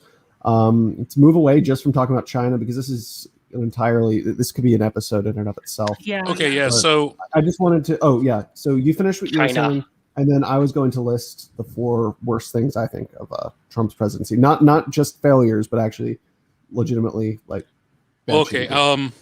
I guess also I'm kind of surprised no one talked about the Capitol riot yet, or did people talk? Well, about I wouldn't say that has much to do with his presidency. I mean, yeah, he was kind of in terms of the stuff he said, but in terms of his performance as president.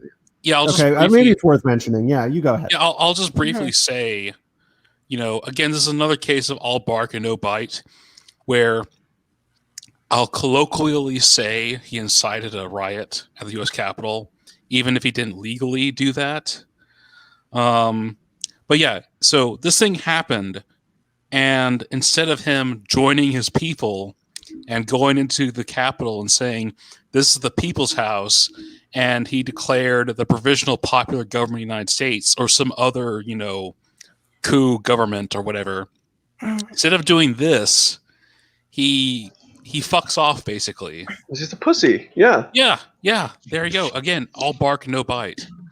And what's going to happen because of this little stunt? Well, there's going to be another Patriot Act, and it's going to hurt normal Americans now instead of in the past it hurt ethnic minorities like Arabs and Muslims, which were fine because it didn't affect your average American. But now it could hurt your average American if they go through with it. Yeah. But for me, I would say the worst things, just to list off briefly, and then I want to move on and start talking about his legacy within the coming decades. But so worst things I think he did, just to kind of rapid fire, trade war and tariffs. Now I will say with that, so I'm generally pro free trade. However, I do understand that there is nuance. A lot of these free trade deals aren't actually free trade deals, and I understand the sort of anxiety that a lot of these sort of working class people feel like their jobs getting shipped overseas. However, I don't think protectionism, at least in this day and age, protectionism may have served its usefulness in the past, especially with infant industries back in the early 19th century, late 18th centuries, specifically referring to the United States. However, I don't think there's any place for tariffs really anymore. And the whole concept of fair trade is just complete bullshit. Like the only fair trade is free trade. But either way, however, and I was 100% against the trade war in the very beginning with China, just because on a principled free trade stance. Before I actually started seeing the nuance to it, how I am against the trade war and against the tariffs. However, the main reason isn't necessarily in hindsight because of China, but is more so because he started slapping tariffs on our allies too, like Canada, Europe, all these places. It's like, yeah, no, they're not paying their fair share, or they're screwing us over. And I was in an Uber once with this Uber driver who was saying, no, the reason Trump's doing the tariffs is because he wants free trade. He supports free trade. And unless he does the tariffs, it's weird ass mental gymnastics. He says Trump is one of the most free trade people ever. But the thing is, the other countries aren't being fair with how they're doing their free trade. And so Trump is trying to get them to do that by putting the tariffs on them. Then he'll take the tariffs off when they decide to actually free trade fairly. And it's like, whatever, dude. No, but so yeah, no. But the thing is, I would be more open to the idea of a trade war because I think something needs to be done about China. But I would not be necessarily opposed to trade war if tariffs were only being put on China, and he wasn't putting tariffs on like literally every single country that isn't Israel. Like, so tariffs / trade war. That I think that's probably that. I think tariffs are probably the worst non-character related thing that he did. Number two, and I know he didn't really build it, but the wall. I don't even know if I should count that because it never even really happened anyway. But I was never in favor of the wall. I think there are better ways to handle it, more cost efficient, more efficient in general, and just better for optics too, I guess. Plus in the context of the United States, I'm actually pretty pro-immigration, but I'm for limiting immigration when it comes to Europe. I won't get into my reasoning, but I think that you kind of have to take it on a country-by-country basis. But either way, number three, tax cuts. His tax cuts did not go far enough. I would have voted against the tax cuts on principle just because they did not go far enough. Like, yeah, they benefited the corporations and stuff. It's like, yeah, I'm for lowering taxes, but you have to lower everyone's taxes, not just corporations and billionaires. I'm fine lowering billionaires' taxes and stuff. I mean, but you have to lower everybody's fucking taxes too. So on principle, I didn't like that. And number four, even though he was less hawkish than Obama was in terms of like invading places, starting wars and stuff, like honestly, like I don't think you can count him not starting any wars as a success because that's a really low bar. I mean, I know like pretty much every president since Reagan, every president since Reagan has started a new war with the exception of Trump. Still, like I don't think presidents should be randomly going out and starting wars all over the place. So he's basically, by doing that, he's doing what he's basically what I think a president is supposed to do anyway. So I'm not going to give him any praise for not starting new wars because again, that's a very low bar. But however, what I'm going to shit on him for is drone strikes. He increased drone strikes. I think I forget what the percentage was, but why do I want to say 400%? That seems too high. But at the same time, I feel like I heard that somewhere. I should have got statistics before I ended up coming on doing this, but he increased drone strikes like tenfold compared to Barack Obama. And Barack Obama loved his drones, and I feel like Trump basically used drones to do the dirty work of what other presidents otherwise would have done by issuing executive military force. So I think those things, trade war and tariffs, immigration, tax cuts, for a very strange reason, obviously. Drone strikes, those are 4 of the worst policy / executive action related things that he has done. Otherwise, and then he's done a lot of other shitty things too, but those are just the major ones, I guess, that have to do with causes that I guess are more, I guess, closer to me or mean more to me. But otherwise, oh yeah, I know we already mentioned this, but I think actually the worst thing he did was how he handled COVID. But that's a given. Like, yeah. One that hasn't been mentioned yet that I would add to all of this, because I mean, I don't think I even have to list the bottom 5 because they've all been listed by you guys already anyway. But I mean, one that I'd add to this increasingly growing list that you guys have created is the fact that Barack Obama did one good thing when he was just before he left office, which was that he was dialing down at the border the amount of strange private facilities that were being used to detain people, because the detentions that were going on in these private facilities, it was like a lot of unaccountable and very strange stuff was going on, possibly criminal. So scaling that down in some way was probably one of the positive aspects of the final weeks of Barack Obama's presidency, although people don't talk about that very much. Now, of course, as soon as Donald Trump got in, he undid what Obama was doing with the scaling down at the end and basically brought all of these things back. So that was his entire modus operandi. Yeah, to just undo whatever it was. Just undoing everything Obama did. That was like anything bad that Obama did, he didn't undo it, and anything good that Obama accidentally did near the end, or perhaps even deliberately did, he was like, "Well, we're going to undo that." So that was that was hilarious. So where it ended up was that they ended up having these strange psychiatric facilities in which children who had been separated from people who were believed to be their parents, they were separated from those people.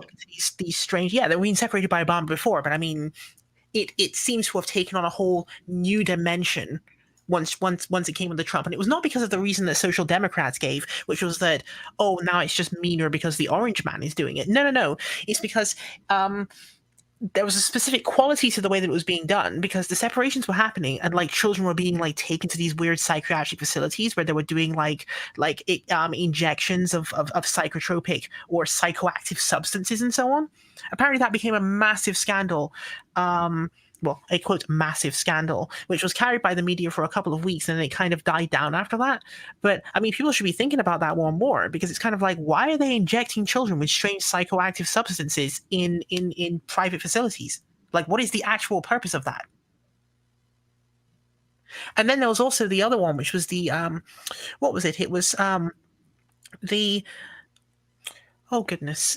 the sterilization thing. There was the sterilizations thing, where they had someone who was called the uterus collector. There was a doctor that was nicknamed the uterus collector, who was basically going around and doing forced sterilization and like forced abortions and stuff like this, right? Like, I mean, I thought that was a weird thing to be doing in your so-called quote migrant detention facilities, but I mean, that didn't seem to really take off as like a thing either. And of course, the question should have come is that, was this going on during the Obama administration as well? No one was talking about it, or was this exclusively a Trump thing? And also, if it was going on during Obama, was it going on during Bush? Was it going on during Clinton? Like, how long has that been going on for? So I mean, that was probably like if I had 5 of them, that would be somewhere in the 5 worst things, because I mean that was like one of those things where it was like genuinely shocking, because you thought it was bad, and then you started to see these stories and you thought, really, they actually went that far? Like, why would there be a doctor calling himself the uterus collector? It was almost like it was some kind of inside joke, which goes to show that obviously something systemically awful had been going on to the point that it had become a nickname. God, the uterus collector, it's not even a joke. This is so like straight up. Yeah. That is fucked up. Yeah, it's almost like all these people actually don't care about anyone. Really? You think? It's almost like the people shooting behind the camera, the person talking in front of the camera, and the people working there just don't care about anyone. But yeah, I mean, my final point about Trump is that, him along with everyone else doesn't really understand. Well, everyone else that is an elected official doesn't understand fully the real power structures that shape the actual government. So he doesn't fully understand his enemy in the media and in the educational institutions and in the civil service state, all of whom rejected him and were completely obstinate in him at every point along the way. He was a kind of boomer that was somewhat based, but still had his mind entrapped within the system, so to speak. So he fell into the perennial problem that these, these like really pathetic small conservative opponents within the system do, because like they come and get elected and like, we're going to fight the liberal megalopolis state and we're going to resist the things in here, and we're going to fight and we're going to break things up. And the story is always, we're going to do stuff and we're going to be really powerful and we're going to do great things, many things, bigly. And they come in and they end up not being able to do any of those things because they don't have any of the real institutional power. And then they continue to sell to their base that they're fighting and being super powerful. And this is always the story that happens. And he fell into the same story. He did the exact same thing as everyone else, despite his, differences in presentation and his uniqueness, to put it lightly. So that was his fundamental failure. And his legacy will be that, he was the beginning of the end. I say that as a good thing, honestly, but hopefully that's a good thing. Basically, I see that generally in about 20 years, or 20 to 30 years, even in 100, Trump is basically, society as a whole is going to see him in one of two ways. First of all, they're not going to be able to see any nuance, which, I mean, it's easy. I know few people actually do see the nuance in the Trump presidency these days because of how I think you muted yourself. stable. You guys hear me? Yes. Okay, sorry. It said my connection was unstable. But yeah, no. So it's either, so kind of like with Richard Nixon, who's not a terrible president. He's generally regarded, at least in the American consciousness, as not a good president, even though he was actually not that bad of a president. So it's either going to be like that with Donald Trump. There's going to be two things. Either one of two things are going to happen. He's going to be viewed just as a complete failure. He's definitely going to be remembered, unlike people like Ford, because no one remembers Ford. But he's going to either be remembered and basically seen as a worse version of Richard Nixon, quote unquote, or other alternative, he's going to be seen as like a fucking American folk hero. That is actually a distinct possibility in like 50 years, especially like. Does that make sense? Would anybody else agree that that's a possibility? Well, 50 years from now, that's like, I don't know, may as well predict that aliens would invade. Dude, that's like post-apocalypse. That's post the dissolution of the U.S. Yeah, it's like, what, 30 years? I mean, maybe. I mean, it's also possible. It's also possible he could end up being seen like a kind of William McKinley character, where he's gonna be remembered as like everyone hated him and for good reason. I mean, yeah. What? Well, he was a gold bug. Sorry, everyone except a small group of people hated him and for good reason. Because I mean, I don't think William McKinley is remembered fondly, right? Because I mean, what did he do? Nobody remembers him. He's like Ford. Nobody really remembers him. Even though he did like pretty consequential stuff, like the Spanish-American War. Exactly, and going into the Philippines and doing what he did there, and then I don't know, getting anarchisted at the end. So, what, fighting his savage wars of peace? Those beloved Egyptian knights. How's this a read theory? Like a literal verb now, right? Getting anarchisted. Tell me to read theory. How about this, you son of a bitch? Come on, you must read theory if you want to be a good communist. Hey, Tsar Nicholas, read theory. Read theory, Tsar Nicholas, and we will create. Yeah. Yeah, And then, people don't oh, care wait. about McKinley. That's kind of anachronistic. But I mean, Yeah. among the 1% of the 1% literate population, you might have a reason to say they all hated him. Maybe. I mean, okay. How about Warren G. Harding then? Right? Where like whenever he Yeah, is mentioned, yeah. everyone's just like, oh my gosh, so ineffective or whatever. Maybe I only he- know one Harding stan. He's been on here before. A Hungry Country Ball. He even made a comment just a little bit ago. Protectionism worked with Harding, not anymore. His Oh my God. his Twitter picture is literally Harding. I don't know if he's joking or if he legitimately likes Harding, or if he has like a hard on for Harding. But I don't like he didn't even do anything. I mean, Look, Coolidge was good. Actually, But- Politicrat, as an esoteric Bidenist, I'll Oh, tell fuck you you. that Harding apologia is a heresy among our group.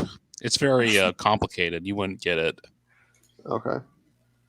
But yeah, so while we're talking about Trump's legacy, I guess we'll just so for Trump's legacy, you have like two things, like winners and losers of the Trump presidency, and then I guess like his legacy proper.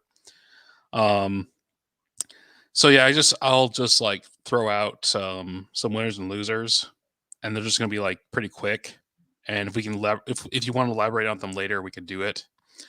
But winners, the neocons actually, I think they gained from the Trump presidency, which is counterintuitive, but they were able to get into the Democratic Party, and now the Democratic Party is thoroughly interventionist. And it's not like Trump changed the Republicans from anti-interventionists. So the neocons now have a presence in both parties. And, their critiques of Trump would amount to, oh, he isn't hard enough on Russia, China, and all those other people that we want to antagonize. So I think they benefited. The woke crowd, they certainly benefit from Trump. Trump reified their diagnosis of America as an evil society that needed thought reform of their brand, and Trump wasn't effective in stemming their ascendancy. The Democrats also, the Democrats they suffered from a malaise from the Obama presidency. Obama didn't deliver so well. But Trump reinvigorated the Democratic Party.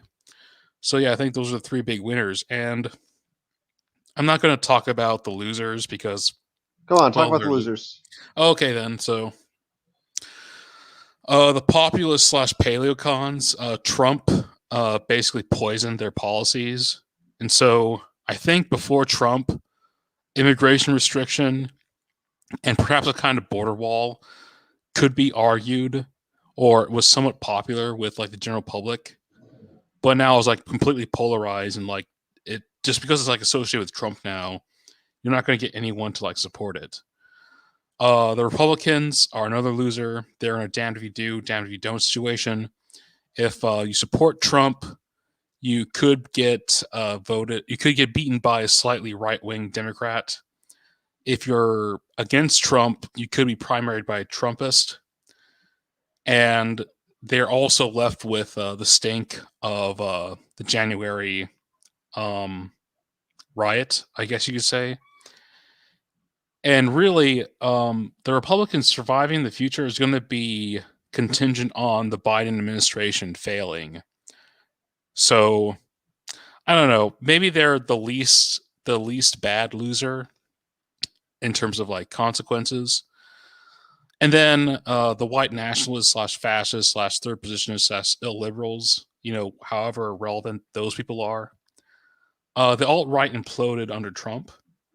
And whatever was left of it, they either became Republicans or Trump sycophants. And very few of them continue to refine their theory regarding critiquing the current system. Some bad actors were liquidated during the Trump presidency, which I think is a good thing. But overall, they also lost. Like Soleimani? No, I mean like we're talking about in the alt-right. I'm talking about in the alt-right. Soleimani's not alt-right. Yeah. I mean, come on. Can we at least all agree? Richard Spencer's probably a Fed. Like he's probably an informant for the FBI. No, why? How is he? Dude, he just sucks, He He likes does. He's he awful. likes Swiss burgers with mushroom. and that's kind of hot. Yeah, very spicy, or Oh, do you whatever know you about? said. No, did you hear about? There's that other alt right guy, but he's like a weird kind of like paleo libertarian.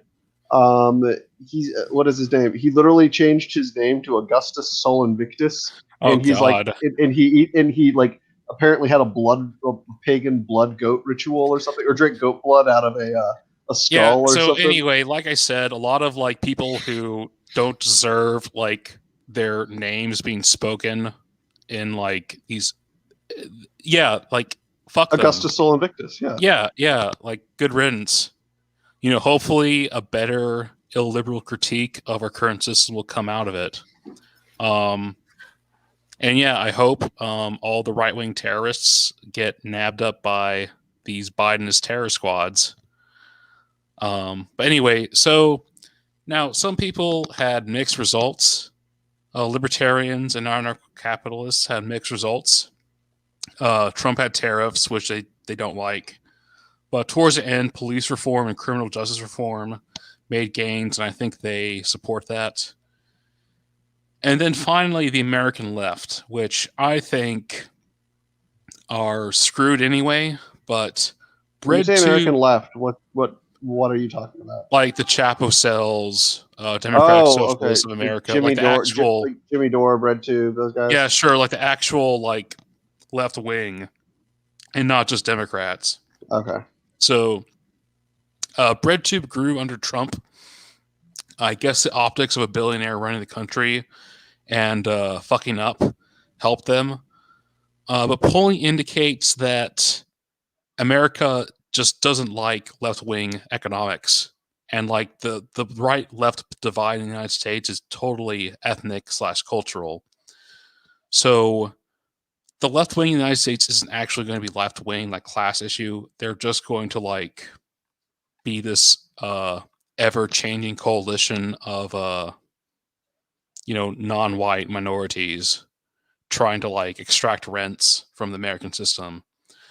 So yeah, mixed results. Like right now, BreadTube I think is at like the apex of their popularity, and who knows what's going to like take their place going forward. So yeah, those are the winners and losers. And I don't know. Do you guys want to like comment on that? Otherwise, let's just go on to what I think Trump's legacy. I generally agree with you. I don't really have any comments on that, but winners and losers, I think that is a pretty good analysis. But you go on to the legacy bit of it. Mhm. And Ray, you talked about what you thought the legacy was going to be, right? I forget.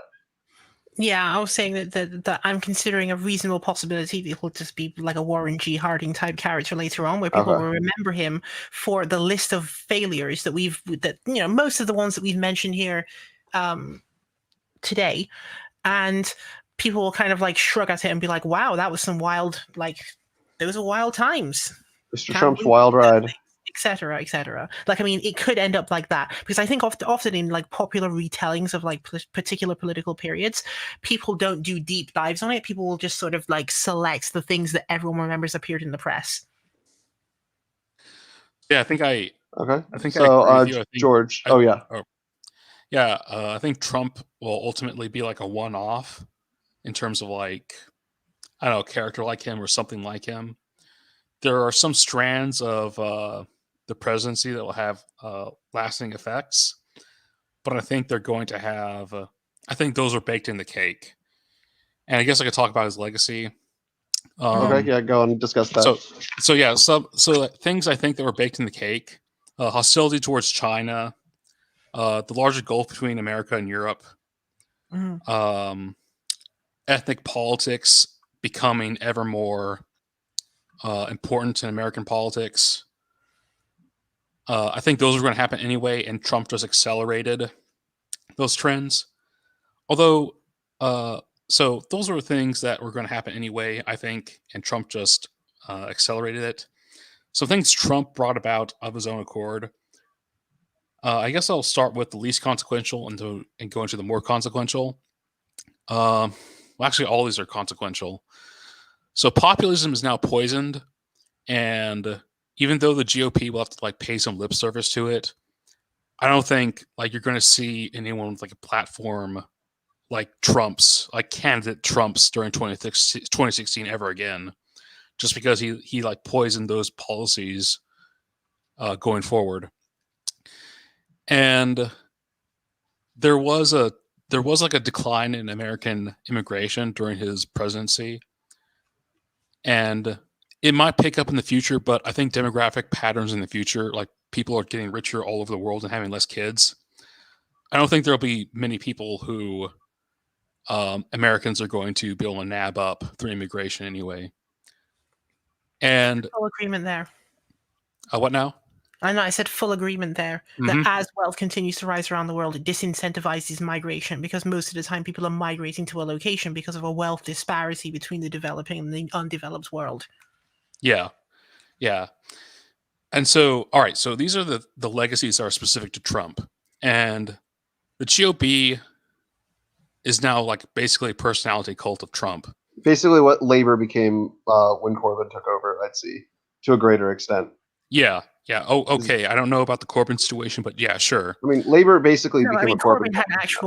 Corbyn had actual policies though, Yeah, true. ones that weren't Probably. literally made to fail.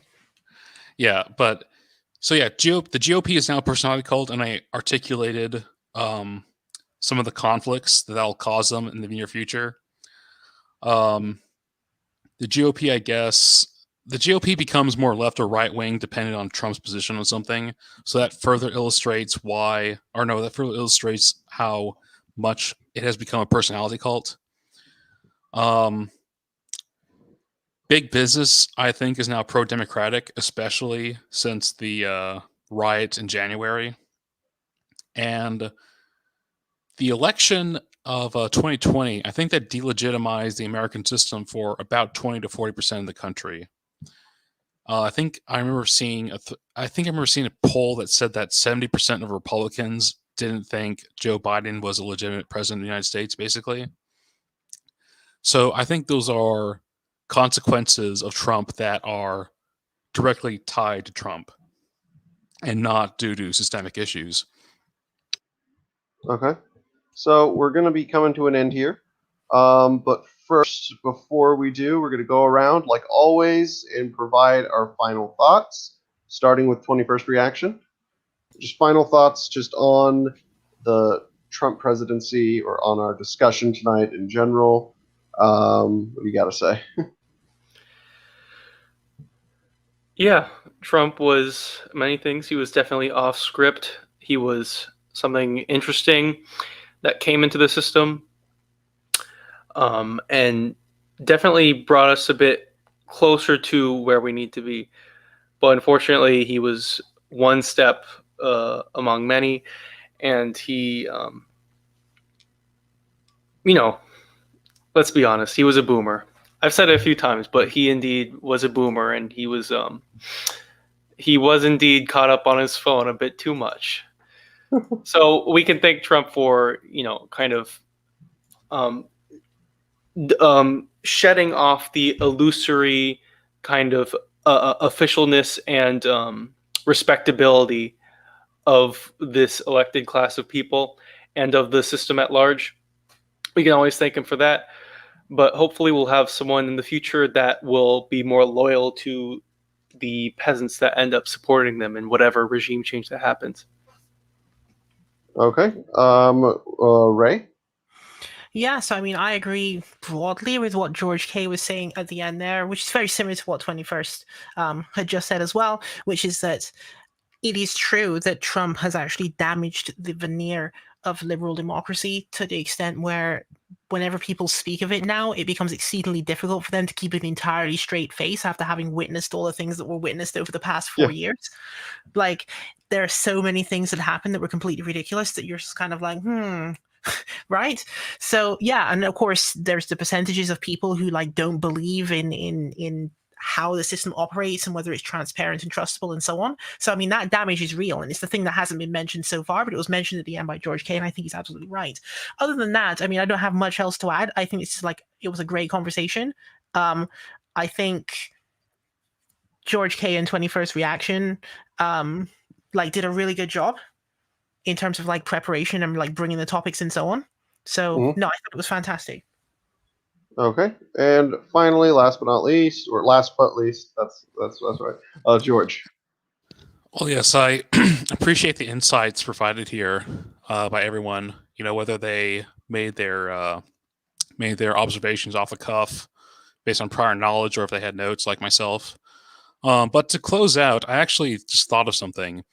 Countries in the so-called second world that are on the precipice of liberal democracy or whatever they have now, whether it's China with their market socialist model or Russia with their Whatever they have. whatever they have, whatever you want to call it. I think the Trump presidency will make them seriously reevaluate, going the liberal democratic route and like realizing, wow, actually, we can do our own thing and not adopt this stupid Western liberal democracy. And they'll highlight the Trump presidency as like an example of what could go wrong. Well, actually, as like an extreme case of what can go wrong, because I don't think Biden's going to make necessary changes to restore the faith in our liberal democratic system. But yeah, I think actually, so for the second and developing world, I think Trump will help them look towards indigenous solutions to modernity / postmodernity and not just adopting a liberal democratic regime. And yeah, that's aside everything else, that's like the only novel thing I like to add. Okay, well, everybody, thank you so much for coming on this evening, especially at such short notice. Really appreciated it. Like to have you guys